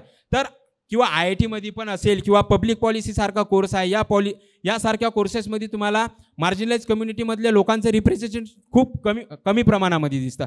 तर हे रिप्रेझेंटेशन कशा पद्धतीनं वाढलं पाहिजे, जे पारंपरिक एज्युकेशन आहे त्याच्या पलीकडचं जग काय आहे तर हे विद्यार्थ्यांना आम्ही दाखवण्याचा प्रयत्न करतो. You are what you eat and what you think. चांगल्या खाण्याच्या सवयी, सकारात्मक विचार आणि योग्य ताणतणाव व्यवस्थापन हेच यशस्वी विद्यार्थ्याचं गमक आहे. चला तर मग पुढील वक्त्याचं स्वागत करूया. Honourable doctor Dayanand Gogle sir. He is head of the department of molecular biology and genetic engineering at Rashtrasant Tukdoji Maharaj, Nagpur university. His more than 60 research papers were published in national and international journal. Let us welcome Dr. Gogle sir to deliver his speech on topic students memory power boosting, stress and food management. तर आता हे समजून सांगत असताना एक महत्त्वाचा त्याच्या अगोदरची गोष्ट समजून घेतली पाहिजे. आणि म्हणून जे अष्टविनायक, 8 विनयाचा निर्माता तथागत गौतम बुद्ध. आता अष्टांग त्यालाच आपण काय म्हणतो? अष्टांग मार्ग. त्या अष्टांग मार्गामध्ये पहिलंच एक आहे सम्यक दृष्टी, दुसरं आहे सम्यक संकल्प आणि त्याच्यामधले जर गॅप सोडले तर माझं जे आहे ते सम्यक स्मृतीवर डिपेंड आहे, मेमरी आहे ना. सम्यक स्मृती मेमरीवर डिपेंड माझं आहे. पण सम्यक जर दृष्टी नसेल, सम्यक संकल्प नसेल तर बाकीच्या ज्या काही त्याच्यातल्या विनय आहेत ते कामाचे नाही आहेत. म्हणून आपल्याला थोडंसं समजून घ्या की सम्यक दृष्टी म्हणजे काय आणि सम्यक संकल्प तर बऱ्याच लोकांनी समजून सांगितलेलं आहे. मग मी डायरेक्ट सम्यक जी आपली स्मृती आहे त्याच्यावर मी जाईन, मेमरीवर जाईन.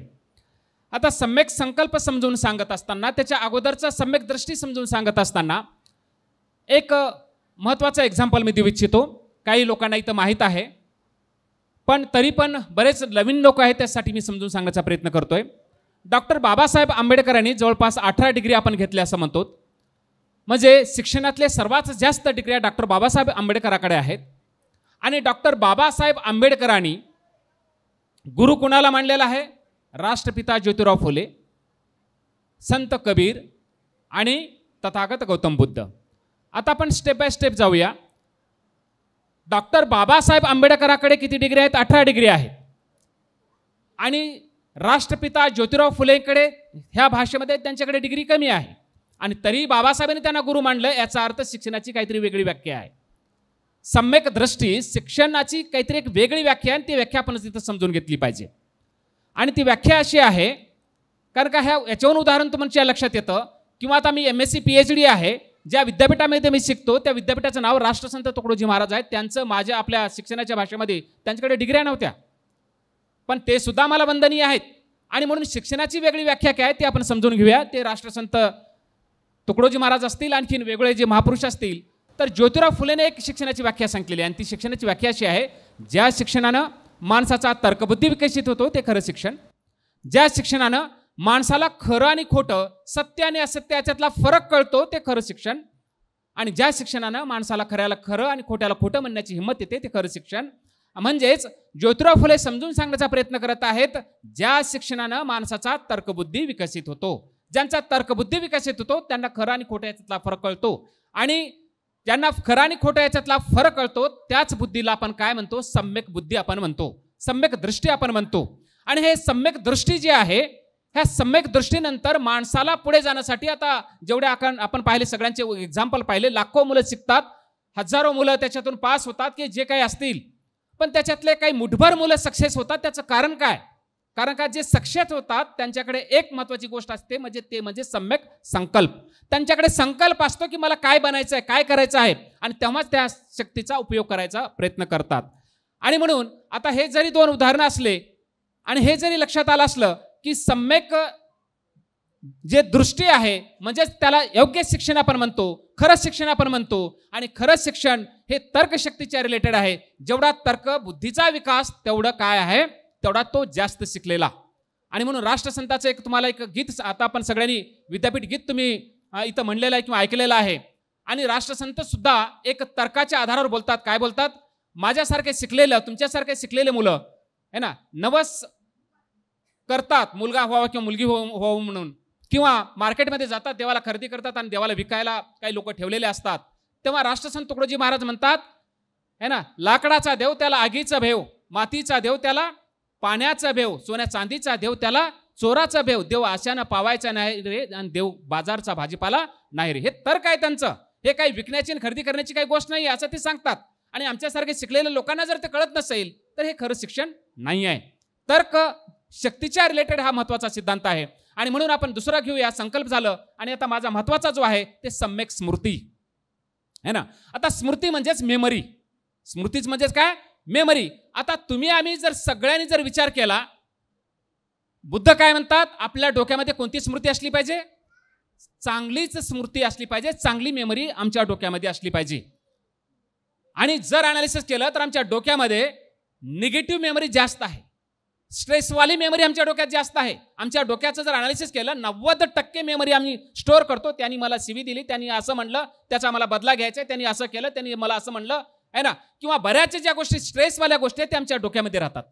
आणि ज्या योग्य गोष्टी आहेत, कारण का मेमरीचा उद्देशच आहे, कारण डेफिनेशन अशी आहे त्या मेमरीची. ब्रेनचं काय फंक्शन आहे, तर ब्रेनचं एक फंक्शन आहे, ते महत्त्वाचं फंक्शन आहे.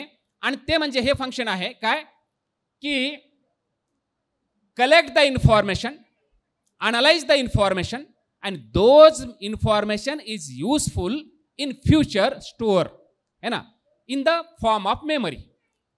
सांगायचा उद्देश असा आहे की ब्रेनचं फंक्शन काय आहे, की जे काही दिवसभर काही घटना घडतात त्या इन्फॉर्मेशन कलेक्ट करणे, आणि संध्याकाळी ज्या दिवसभरातल्या घडलेल्या घटना आहेत त्याच्यातली योग्य जे काही स्मृती आहे, जे योग्य जे मेमरी आहे, जे भविष्यामध्ये कामाला येते ते स्टोअर करणे. आणि ती फॉर एव्हर स्टोअर राहते, त्याला आपण म्हणतो मेमरी, त्यालाच आपण म्हणतो स्मृती.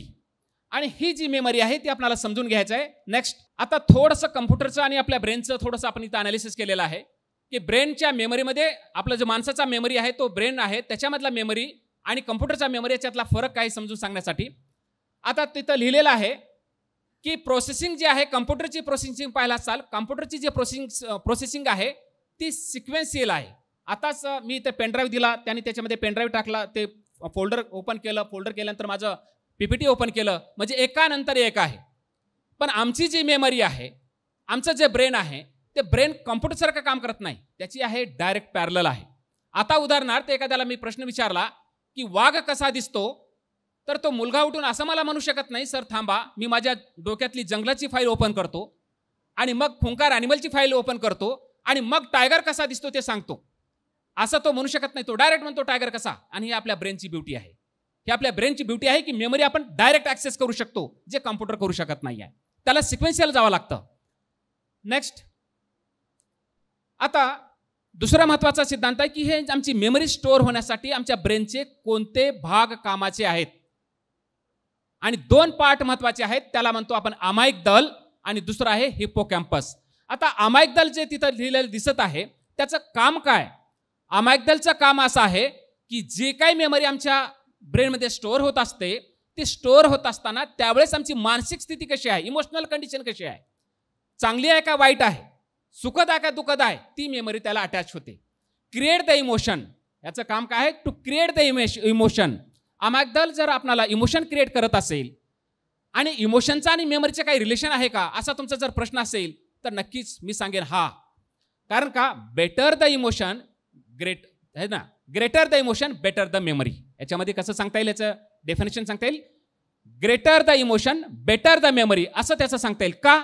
त्याचं उदाहरण तुम्हाला देऊन सांगतो म्हणजे लक्षात येईल. समजा एखादी गोष्ट आमच्या इमोशनच्या रिलेटेड घडलेली आहे आणि ती म्हणजे फॉर एक्झाम्पल एखादी दुःखद घटना घडलेली आहे. एखाद्याला विचारा, अरे तुमचं 5 वर्षापूर्वी 2 वर्षापूर्वी तुझ्यासोबत काय घडलं होतं, तर तो जेव्हाही तो गोष्ट आठवतो त्याला रडायला येतं. त्याला जेव्हा जेव्हा एखादी गोष्ट आठवते तेव्हा ते दुःखद असेल तर त्याला ते रडायला येतं है ना. किंवा असं कधी झालंय का एखाद्याने एखादी दुःखद घटना पाहिलेली आहे किंवा त्याच्यासोबत घडलेली आहे आणि ती कुणाला तरी सांगायचं आहे आणि म्हणून त्याने काय केलं, रिपिटेशन केलं, अरे मी आता खूप मोठा ॲक्सिडेंट पाहिला आणि हे कुणाला तरी मला सांगायचं आहे, मी खूप मोठा ॲक्सिडेंट पाहिला, असं त्याला रिपिटेशन करायची गरज आहे नाही. ज्या अशा घटना असतात ज्या इमोशनच्या रिलेटेड असतात, एखाद्याने तुम्हाला शिवी दिली, एखाद्याने काही तुमच्यासोबत वाईट केलं, हे तुम्हाला लक्षात ठेवायची गरज पडत नाही. उलट काय होतं, ज्या दुःखद मेमरी आम्ही विसरण्याचा प्रयत्न करतो त्या विसरत नाहीत आणि मुलं जे अभ्यास करतात ते लक्षात ठेवायचा प्रयत्न करतात ते लक्षात राहत नाही है ना. जे मेमरी आम्ही लक्षात ठेवण्याचा प्रयत्न करतो ते लक्षात राहत नाही आणि जी मेमरी आम्ही विसरायचा प्रयत्न करतो ते विसरत नाही. असं का? कारण का जी मेमरी इमोशनच्या रिलेटेड आहे ते मेमरी परमनंट मेमरीमध्ये जाते आणि त्याच्यामुळे तो प्रॉब्लेम क्रिएट होतो है ना. ज्या मेमरीला इमोशन असतं, जी मेमरीला आपण म्हणतो जी मेमरी, जे इन्फॉर्मेशन कसं असतं, इंटरेस्टिंग असतं, डिफरंट असतं, युनिक असतं आणि आपल्याला ते आवडणार असतं, अशा टायमाला ते आमचं इमोशन त्याच्याशी जोडलेलं असतं, एकतर चांगलं किंवा वाईट. आणि चांगलं जोडलं असेल तर जेव्हा एखादी जर विनोद असेल, एखादा जोक असेल, आपण पुन्हा आठवला, कधीही आठवला तरी आपल्याला हसायला येतं आणि एखादी दुःखद प्रसंग आठवला तर पुन्हा कधीही ते रडायला येतं. याचा अर्थ त्या मेमरीजसोबत इमोशन जोडलं जातं आणि ते इमोशन जेवढं स्ट्रॉंग असतं तेवढं ती मेमरी स्ट्रॉंग बनते, मग ती चांगली असेल किंवा वाईट असेल. आणि म्हणून अमायिकदलचं काम आहे तो क्रिएट द इमोशन. आणि महिलांमध्ये मला वाटतं अमायिकदलचं फंक्शन खूप जास्त प्रमाणात विकसित झालेलं आहे. इमोशनल ज्या चीजे आहेत त्या त्यांच्याकडे जास्त प्रमाणात आहेत. नेक्स्ट, आणि म्हणून त्या छोट्या छोट्या गोष्टी सुद्धा विसरत नाही आहेत. नेक्स्ट, हां दुसरा आहे हिप्पोकॅम्पस. हां म्हणजे टाइम सुद्धा त्यांच्या लक्षात राहतो. छोट्या छोट्या गोष्टी तुम्ही 1 महिन्यापूर्वी बोला, 1 वर्षापूर्वी बोला, त्यांच्या लक्षात राहतात ते है ना.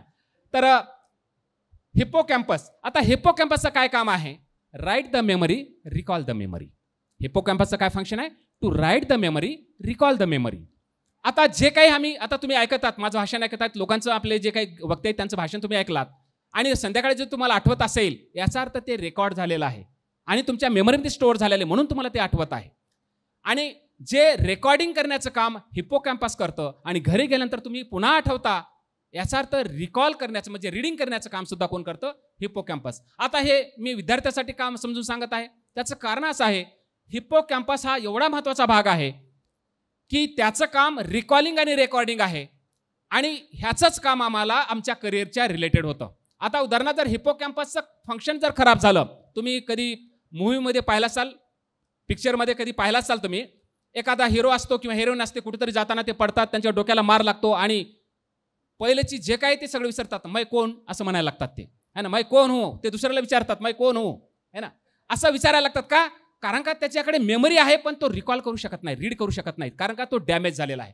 हिप्पोकॅम्पस जेव्हा डॅमेज होतो तेव्हा रिकॉलिंग करता येत नाही आणि रेकॉर्डिंग पण होत नाही आहे आणि अशा टायमाला तो एक मोठा प्रॉब्लेम होतो. ठीक आहे, पण 99% जे विद्यार्थी आहेत जेव्हा ते एक्झामला जातात, जेव्हा इंटरव्ह्यूला जातात, रात्री 10 वेळेस ते वाचलेलं असतं, त्याच्यापूर्वी कितीदा ते रिमेंबर केलेलं असतं, पण जसंही ते इंटरव्ह्यूला पुढे जातात तेव्हा त्यांना ते आठवतच नाही. हा डॅमेज झालेला नाही तरी पण आम्हाला का आठवत नाही? त्याचं कारण असं आहे की इमोशनल स्टेटमध्ये हिप्पोकॅम्पसचं फंक्शन टेम्पररीली अरेस्ट होतं. आता इमोशनल स्टेट कोणतं? एक तर तुम्हाला राग आला असेल, एक तर तुम्ही घाबरले असताल है ना, एक तर तुम्ही दुःखी असाल. कुठल्याही इमोशनल स्टेटमध्ये हिप्पोकॅम्पस तो काम करत नाही.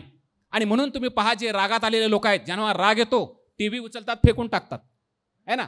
आणि थोड्या वेळानंतर राग शांत झाल्यानंतर अरे मग मीच नुकसान केलं, आता एवढे पैशाची मला टीव्ही परत आणावा लागेल है ना. मग त्यावेळेस त्याला ते कळालं का नाही? जेव्हा तो राग आला तर त्याला त्याचे दुष्परिणाम किंवा परिणाम त्याला तिथं कळत नाहीत, कारण ते ॲक्सेस होत नाही. आणि म्हणून जेव्हा इमोशनल स्टेटमध्ये माणूस निर्णय घेतो तेव्हा त्याचा निर्णय चुकतो, चुकण्याची शक्यता जास्त असतात. त्याचं कारण असं आहे, इमोशनल स्टेटमध्ये हिप्पोकॅम्पसचं फंक्शन टेम्पररी अरेस्ट होतं. जसं मुलं इंटरव्ह्यूला जातात, समोर 4-5 लोक बसलेले पाहतात, ते घाबरतात. आणि जसंही घाबरलं की त्यांना जे गोष्टी आठवतात त्या गोष्टी आठवत होत्या त्या आठवतनं बंद होतं. जे प्रश्न विचारतात त्याचं उत्तर त्यांना लवकर आठवत नाही. आणि जसंही ते एक्झाम किंवा त्या इंटरव्ह्यू हॉलच्या बाहेर जातात आणि लगेच त्यांना सगळं आठवायला लागतं. जेव्हा ते रिलॅक्स होतात त्यांना आठवायला लागतं. जेव्हा ते घरी जातात तेव्हा ते आठवायला लागतं. एखादा समोर व्यक्ती असतो, त्याचा चेहरा पाहिलेला आठवतो पण त्याचं नावच आठवत नाही. आणि आपण त्यावेळेस स्ट्रेसमध्ये असतो, थोडं आपण जर रिलॅक्स म्हणून घरी गेले की लगेच त्याचं नाव पण आठवायला लागतं. याचा अर्थ असा होतो की आमचा हिप्पोकॅम्पस जो आहे तो इमोशनल स्टेटमध्ये प्रॉपर काम करत नाही आहे. आणि म्हणून एक्झाम देत असताना, इंटरव्ह्यू देत असताना, भाषण देत असताना किंवा आटल्या कुठल्याही गोष्टी असताना आपल्याला रिलॅक्स राहावं लागतं. जेवढं रिलॅक्स तेवढं तुमचं रिकॉलिंग पॉवर चांगलं, आणि जेवढं रिकॉलिंग पॉवर तुमचं चांगलं तुमचा परफॉर्मन्स चांगला, तुमचं एक्झाममधला परफॉर्मन्स चांगलं. आणि म्हणून मुलांनी आता प्रॅक्टिस केली पाहिजे. एक्झामला जात असताना, इंटरव्ह्यूला जात असताना जे काही प्रसंग आहे त्या प्रसंगी आपल्याला घाबरायचं नाही. दीपक कदम सर हे स्वतः तहसीलदार पदावर कार्यरत होते. त्यांनी आपल्या हजारो लेकरांसाठी गलेलठ्ठ पगाराची प्रशासकीय नोकरी सोडून नांदेडला आंबेडकरवादी मिशन नावाने लावलेले रोपटे आता एक वटवृक्ष म्हणून बहरत आहेत. मी स्वतः जिल्हाधिकारी असण्यात समाधानी नसून जिल्हाधिकारी दर्जाचे अधिकारी घडवण्यात मला फार समाधान आहे, असे वक्तव्य करणारे दीपक कदम सर यांचं जोरदार टाळ्यांनी स्वागत करूया. Deepak Kadam sir, please welcome. नांदेडमध्ये जे काही केंद्र आंबेडकरवादी मिशन अभ्यास केंद्राचं उभं टाकलेलं आहे, समाजाच्या मदतीनं आणि मिशनमधून तयार झालेले जे अधिकारी आहेत तर त्यांच्या मदतीनं हे केंद्र उभं टाकलेलं आहे. त्या ठिकाणी एक विद्यापीठ उभं टाकलेलं, कारण काय तर विद्यापीठामध्ये एक 200-300 विद्यार्थी असेल तर एक विद्यापीठ आहे. तर त्या ठिकाणी 300 मुलांचं रेसिडेन्शियल जे काही केंद्र असेल, मुलांना मुलींसाठी 300 मुलांसाठी रेसिडेन्शियल केंद्र, 500 विद्यार्थी सहजपणे अभ्यास करू शकतील असं हे केंद्र, अगदी म्हणजे सर्व सोयीनुसार अगदी म्हणजे युक्त असलेलं हे जे काही म्हणजे केंद्र असेल तर ते केंद्र नांदेडमध्ये उभं करण्यात आलेलं आहे. आणि त्या ठिकाणी पूर्ण भारतातून मुलं, अगदी राजस्थानपासून, अगदी गोव्यापासून, कर्नाटकापासून, तेलंगणा, छत्तीसगडपासून जे काही विद्यार्थी असतील आणि महाराष्ट्रातील विद्यार्थी हे त्या ठिकाणी UPSCच्या तयारीसाठी आणि MPSCच्या तयारीसाठी मोठ्या प्रमाणामध्ये येत आहेत. आणि गेल्या 15 वर्षापासून हे जे काही काम, म्हणजे 15 ते 20 वर्षापासून काम सुरू आहे, यामधून काय आता म्हणजे प्रॉडक्ट काय निघालेलं आहे. जवळपास 182पेक्षा जास्त IAS, IPS, IFS आणि अलाइड अधिकारींना जे असेल तर ते आंबेडकरवादी मिशनमधून तयार करण्यात आलेलं आहे. सोबतच महाराष्ट्रामधून, म्हणजे महाराष्ट्रामध्ये जे असतील तर ते जवळपास 500 अधिकारी, महाराष्ट्रामध्ये असा एकही जिल्हा नाही, म्हणजे नागपूरमध्ये सुद्धा आंबेडकरवादी मिशनचे म्हणजे पोलीस अधिकारी आहेत. आंबेडकरवादी मिशनचे जे असेल तर ते IPS आहेत. नुकतेच रामटेकला अशित कांबळे जे असेल तर ते मिशनचे IPS होते, आता ते नंदुरबारला ॲडिशनल SP म्हणून जे असेल तर ते त्या ठिकाणी गेलेले आहेत. म्हणजे महाराष्ट्रामध्ये जवळपास 12 जिल्ह्यामध्ये IAS, IPS हे आंबेडकरवादी मिशनचे आहेत. आणि जवळपास 500पेक्षा अधिक अधिकारी PSI असतील, API असतील, DYSP असतील किंवा बाकी क्लास 1, क्लास 2 जे काय म्हणजे कॅटेगरीचे असतील तर हे सगळे अधिकारी कार्यरत आहेत. आणि सोबत 1000 म्हणजे सरकारी नोकरीमध्ये, म्हणजे क्लारिकल कॅडर असेल, पोलीस कॉन्स्टेबल असतील, तलाठी असतील, ग्रामसेवक असतील, तर यामध्ये जवळपास 1000पेक्षा जास्त विद्यार्थी हे आंबेडकरवादी मिशनचे जे असतील तर ते आजपर्यंत सिलेक्ट झालेले आहेत. तर गेल्या 15 ते 20 वर्षामध्ये मला वाटतं की म्हणजे पॉलिटिकली जरी आपण थोडंसं म्हणजे संघटनात्मक आणि बाकी जे असेल तर काय रिझल्ट समाजाला देतो हा जरी आपल्यासमोर प्रश्न असला तरी आज म्हणजे संपूर्ण देशामध्ये जवळपास एक 15 ते 20% भूभागातला ॲडमिनिस्ट्रेशन पुरवण्याचं जे काही काम असेल तर ते आंबेडकरवादी मिशनच्या माध्यमातून झालं आहे असं आपणाला म्हणायला काही हरकत नाही. तर या ठिकाणी म्हणजे हे जे काही छोटंसं काम नांदेडमध्ये सुरू आहे, दिल्लीमध्ये सुद्धा आंबेडकरवादी मिशनचं जे काही केंद्र असेल तर ते केंद्र आहे. त्या ठिकाणी 2012 पासून जे असेल तर ते मोठ्या प्रमाणामध्ये तिथे सुद्धा विद्यार्थ्यांना जे असेल तर ते सपोर्ट दिला जातो. माझ्यासमोरच या ठिकाणी आदरणीय किशोर मानकर सर आहेत, फार मोठ्या पदावर आहेत, कमिशनर लेवलचे CCF आहेत, ते चीफ कन्झर्वेटिव्ह फॉरेस्टर आहेत. त्यांच्या पुढाकारातून NAPCS म्हणून एक पूर्ण देशभरातील 1000 IAS IPS लोकांचा एक ग्रुप आहे की जो त्या ठिकाणी विद्यार्थ्यांना 2 महिने UPSCसाठी निशुल्क जे काय मॉकची तयारी करून घेतो. ती आंबेडकरवादी मिशनमध्येच जे असेल तर ते मोठ्या सुरुवातीला आणि सलग 5 वर्ष 2015 पासून त्यांनी ती तयारी करून घेतली जी असेल तर त्याचे जे प्रमुख असेल तर ते प्रमुख हे म्हणजे ज्यांनी लीड घेतलं ते माननीय किशोर मानकर सर हे आपल्यामध्ये आहेत. तर ही एक खरं म्हणजे ह्या कार्यक्रमाची शोभा म्हणावी लागेल. आपल्यासाठी एक खूप म्हणजे मोठी बाब जी असेल तर ते सरांचं या ठिकाणी प्रेझेन्स आहे. आणि यवतमाळ बेस्ड आणि नागपूरमध्ये विद्यार्थ्यांसाठी आत्यंतिक खूप मोठं काम, साविकासारखंच फार मोठं काम जे असेल तर ते सरांचं या ठिकाणी सुरू आहे. हे सुद्धा मला या ठिकाणी आवर्जून आपल्यासमोर म्हणजे सांगावं लागेल. तर आंबेडकरवादी मिशनच्या माध्यमातून हे अशा पद्धतीनं अधिकारी जे असेल तर ते निर्माण करण्यात आलेले आहेत. नांदेडमध्ये 300 विद्यार्थ्यांचं, मुलांचं, मुलींचं म्हणजे निवासी जे असेल तर ते निवासी म्हणजे पूर्ण फुल फ्लेज्ड जे काही इन्स्टिट्यूशन असेल. साविकाची 2 वर्षापूर्वी एक मीट जी असेल तर ती सुद्धा आंबेडकरवादी मिशनमध्ये झाली आणि आपण सर्वांनी हे केंद्र जे असेल तर ते पाहिलेलं आहे. त्याच्यामुळं म्हणजे मला वाटतं की फक्त विद्यार्थ्यांना माझं आमंत्रण आहे की त्या ठिकाणी यावं आणि आपण त्या ठिकाणी ह्या सगळ्या गोष्टीचे फॅसिलिटी जे असेल तर त्याचा आपण लाभ घ्यावा. आंबेडकरवादी मिशन नांदेडमध्ये नेमकं काय काय फॅसिलिटी आहेत तुम्हाला, तर त्यामध्ये म्हणजे दिल्लीमध्ये सध्या नेक्स्ट IAS नावाचा क्लास आहे. दिल्लीमध्ये एक 2-3च क्लास असे आहेत की जे बऱ्यापैकी आहेत, ज्यामध्ये वाजीरामचं नाव आपण घेता नेहमी किंवा आता नेक्स्ट IAS आहे. तर नेक्स्ट IASचे यावर्षी 1000 रिझल्टपैकी 800 म्हणजे 608 रिझल्ट जे असेल तर ते नेक्स्ट IASचे म्हणजे 60% रिझल्ट ज्या क्लासचे आहेत.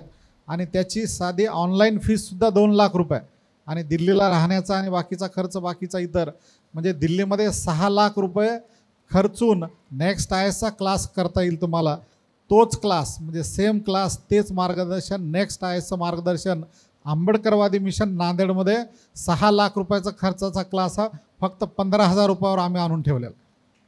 म्हणजे फक्त 2 ते 3% खर्चावर अत्यंतिक गरीब घरचे जे काही विद्यार्थी असतील तर या विद्यार्थ्यांनासुद्धा अगदी म्हणजे सहजपणे येऊन त्या ठिकाणी म्हणजे या मार्गदर्शनाचा लाभ घेता येईल.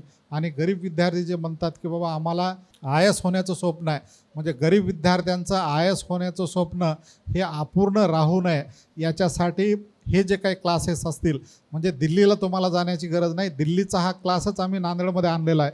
आणि महाराष्ट्रामध्ये नेक्स्ट IAS जे असेल तर ते महाराष्ट्रामध्ये कुठेही फॅसिलिटी उपलब्ध नाही, तर ती फक्त आंबेडकरवादी मिशनमध्ये आम्ही उपलब्ध करून दिलेली आहे. त्याच्यामुळं मला वाटतं की म्हणजे ही एक सगळ्यात मोठी संधी ही विद्यार्थ्यासमोर आहे.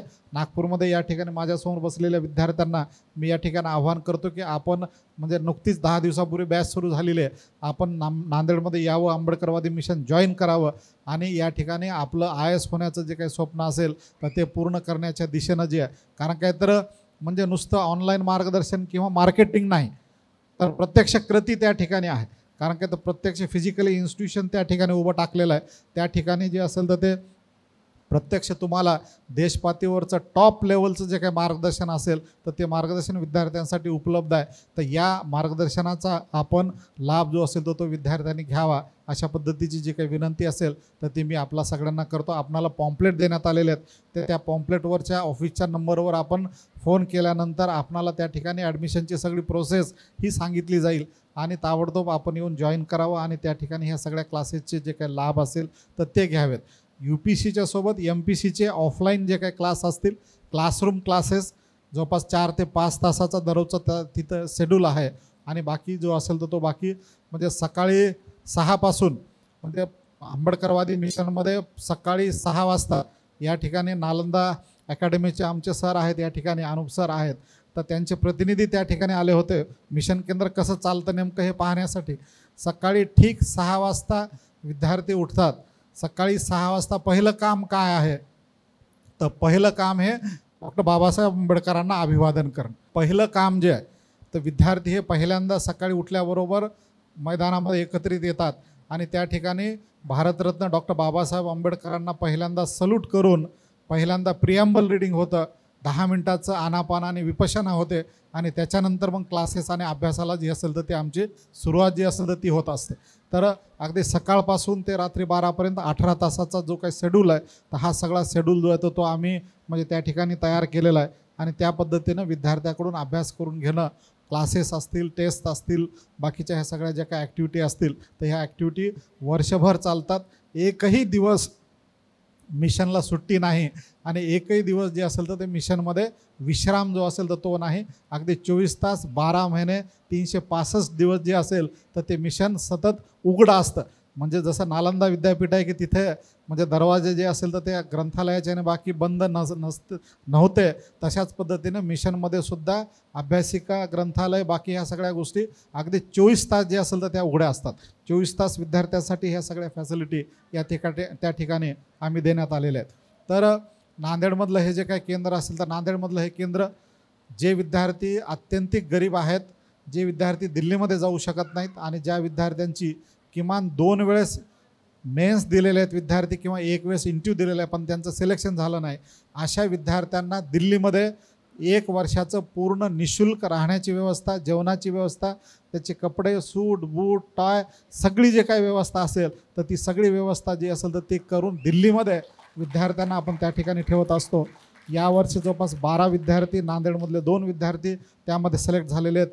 अत्यंतिक म्हणजे अगदी डेली वेजेसमध्ये MSCBमध्ये डेली वेजेसमध्ये काम करणारे एक कामगाराचा मुलगा यावर्षी अतुल राजूरकर हा ऑल इंडिया जो असेल तर तो 730 रँक घेऊन हा IPS जो असेल तर तो झालेला आहे. नांदेडमधला विद्यार्थी, नांदेडमधले 2 विद्यार्थी आणि इतर 12 विद्यार्थी जे असतील तर ते यावर्षी सिलेक्ट झालेले आहेत. तर अशा पद्धतीनं अगदी समाजाला जे असेल तर ते गतिशील रिझल्ट देण्याचं जे काही काम असेल तर ते काम 2 दिवसापूर्वीच आम्ही नांदेडमध्ये विदेशी शिक्षणाच्या दिशा, ज्या क्षेत्रामध्ये नालंदा अकॅडमी हे मोठ्या प्रमाणात काम करतं, मिशनचे सुद्धा 50पेक्षा जास्त विद्यार्थी हे म्हणजे जगभरामध्ये वेगवेगळ्या विद्यापीठामध्ये जे असेल तर ते शिकत आहेत. यावर्षी 7 विद्यार्थी हे आंबेडकरवादी मिशनचे देशभरामध्ये, जगभरामध्ये शिकत आहेत. त्यामध्ये मला वाटतं की संपूर्ण भारतामधून SC प्रवर्गामधून म्हणजे हा पहिला विद्यार्थी ज्याला सन्मानाची मेरी क्युरी जे काही फेलोशिप असेल, युरोपियन युनियनची जी काही मेरी क्युरी फेलोशिप आहे, फार मोठी प्रतिष्ठेची ही फेलोशिप आहे, तर ती फेलोशिप ही मिशनचा विद्यार्थी डॉक्टर बालाजी घुले याला DSCसाठी म्हणजे पोस्ट डॉकसाठी जे असेल तर ते मिळालेलं. म्हणजे फंडामेंटल फिजिक्समध्ये पोस्ट डॉक करण्यासाठी फार कमी विद्यार्थी जे असेल तर ते जात असतात आणि या ठिकाणी बरेच इंजिनिअरिंग आणि सायन्स बॅकग्राऊंडचे विद्यार्थी त्यांना ही बाब समजू शकतं. तर फिजिक्समध्ये आता तो सध्या कोरियामध्ये आहे, तिथून जो असेल तर तो 5 वर्षासाठी आता युरोपियन युनियनमध्ये तो येणार आहे, नेदरलँडमध्ये, बाकी युरोपियन युनियनमध्ये, आणि त्या ठिकाणी त्याचं पुढचं 5 वर्षाचा कार्यकाळ राहील. त्याला मेरी क्युरी स्कॉलरशिप मिळालेली आहे. बाबासाहेब आंबेडकर हे 1921मध्ये लंडन स्कूल ऑफ इकॉनॉमिक्समधून जे असेल तर ते आले म्हणजे DSC घेऊन. एक बरोबर 100 वर्षानंतर म्हणजे 2021मध्ये पहिली मुलगी जे असेल तर ते लंडन स्कूल ऑफ इकॉनॉमिक्समध्ये आंबेडकरवादी मिशननं पाठवली आणि त्या ठिकाणी पहिली मुलगी ऐश्वर्या चिकटे गेली. मास्टर्स इन्स इकॉनॉमिक्समध्ये तिनं हिस्ट्री ऑफ म्हणजे इकॉनॉमिक्समध्ये तिनं मास्टर्स केलं तिथून, आणि तिथून परत आल्यानंतर पुन्हा आता UKमध्ये पुन्हा जे असेल तर ते कॉन्व्हेंट युनिव्हर्सिटीमध्ये ती PhD करण्यासाठी जे असेल तर ते जात आहे आणि तिथंच पुढे जे असेल तर ते पुढे DSC ती करण्याचा तिचा पुढचं मानस जे असेल तर तो आहे. म्हणजे या ठिकाणी म्हणजे विदेशी शिक्षणाच्या दिशेसाठी विद्यार्थ्यांना मार्गदर्शन असेल. भारतामध्ये माऱ्याच्या आणि मोक्याच्या जागा घेण्यासाठी म्हणून UPSCची परीक्षा असेल, MPSCची परीक्षा असतील, बँकिंगच्या परीक्षा असतील, बाकीच्या ज्या काही परीक्षा असतील तर या परीक्षेसाठी मार्गदर्शन असेल. तर याच्यासाठी आंबेडकरवादी मिशन हे गेल्या 15-20 वर्षापासून कार्य करत आहे. फक्त आणि अगदी म्हणजे सोशल याच्यावर एक चळवळ म्हणून जे असेल, कारण काय तर म्हणजे चळवळ ही म्हणजे दिशा देणं जे असेल तर ते फार महत्त्वाची गोष्ट आहे विद्यार्थ्यांसाठी. तर हे काम हे आंबेडकरवादी मिशन हे एक चळवळ म्हणून करत आहे. एक ब्रेन वॉर जो असेल तर त्याच्यासाठी मुलं आमचे जे असेल तर ते तयार होणं, सोबतच सामाजिक प्रबोधनासाठी म्हणून जे, कारण तुम्ही ऐकलं असेल की बाबासाहेब आंबेडकरांची जयंती ही 18 तास अभ्यास करून साजरी केली पाहिजे, अशा पद्धतीची कन्सेप्ट जी असेल तर ते मी सुरुवात केलेली आहे. म्हणजे गेले 20 वर्ष म्हणजे गेले 20 वर्ष आम्ही हे कन्सेप्ट राबवतो आणि 18 तास अभ्यास करून जयंतीच्या दिवशी लाखो विद्यार्थी हे 18 तास अभ्यास करून जयंती साजरी करत असतात, देशभर साजरी करतात. अगदी JNU पासून ते अगदी म्हणजे नॉर्थ टू साऊथपर्यंत अनेक विद्यापीठामध्ये 150पेक्षा जास्त विद्यापीठामध्ये महाराष्ट्रातल्या जवळपास सगळ्या विद्यापीठामध्ये हा उपक्रम जो असेल तर तो लागतो. आंबेडकरवादी मिशनमध्ये दर आठवड्याला बुधवारी आणि रविवारी दर आठवड्याला 2 वेळेस 18 तास अभ्यासाला विद्यार्थ्यांना आम्ही कंपल्सरी बसवत असतो. कारण का तर त्यांना हार्डवर्क करण्याची आणि बाकीची त्यांच्यामध्ये जे काही जिद्द असेल आणि बाकी जी असेल तर ती तयार होईल याच्यासाठीचा हा जो काही प्रयत्न असेल तर तो प्रयत्न त्या ठिकाणी करण्यात येतो.